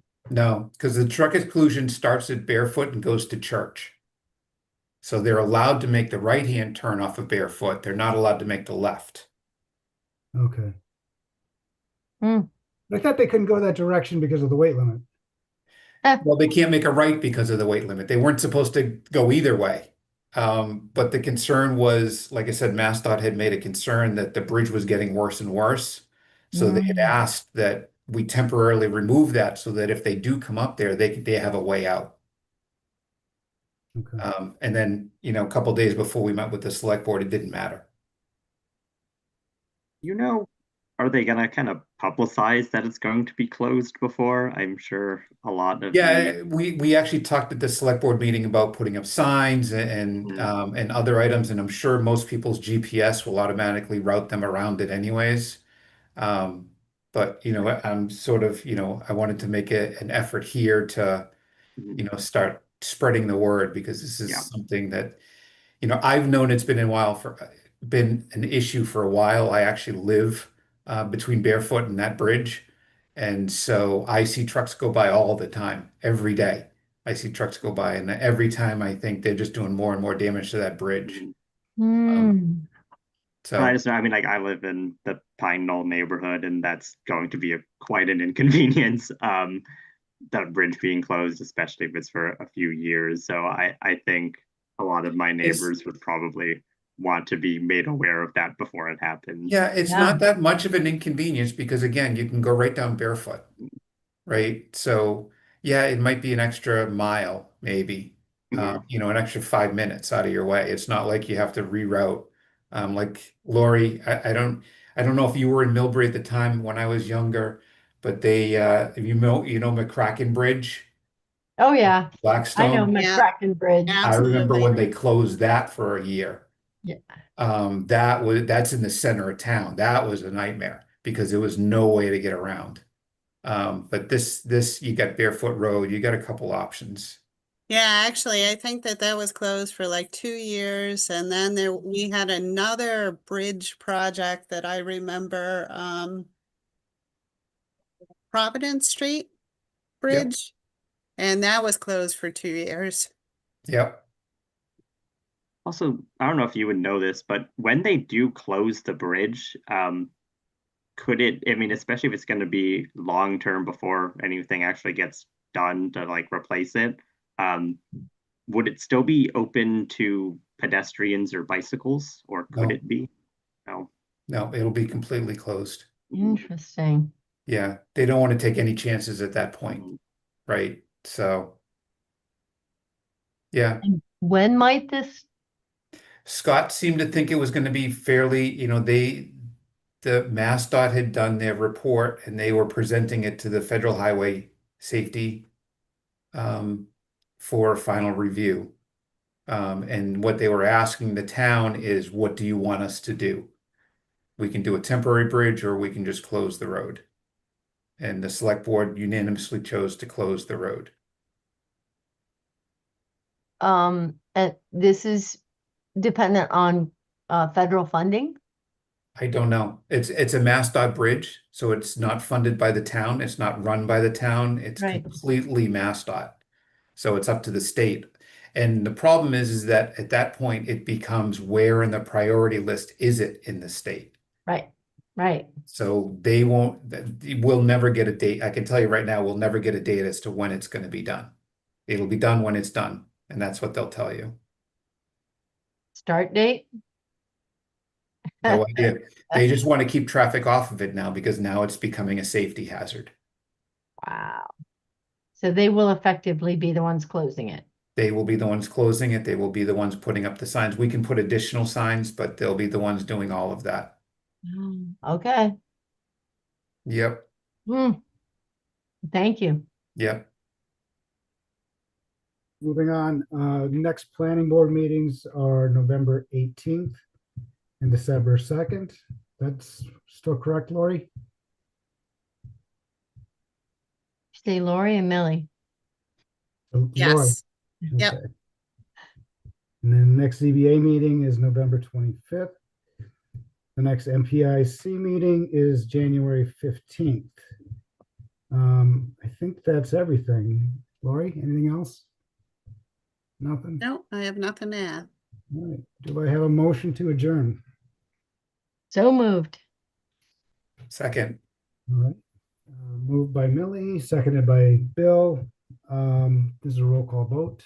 Bill Pierce, Aye. Millie Milton, Aye. Carter Brennan, Aye. and I'm an aye. Good night, everyone. Good night, Good everyone. night. Thank you. Thanks, bye.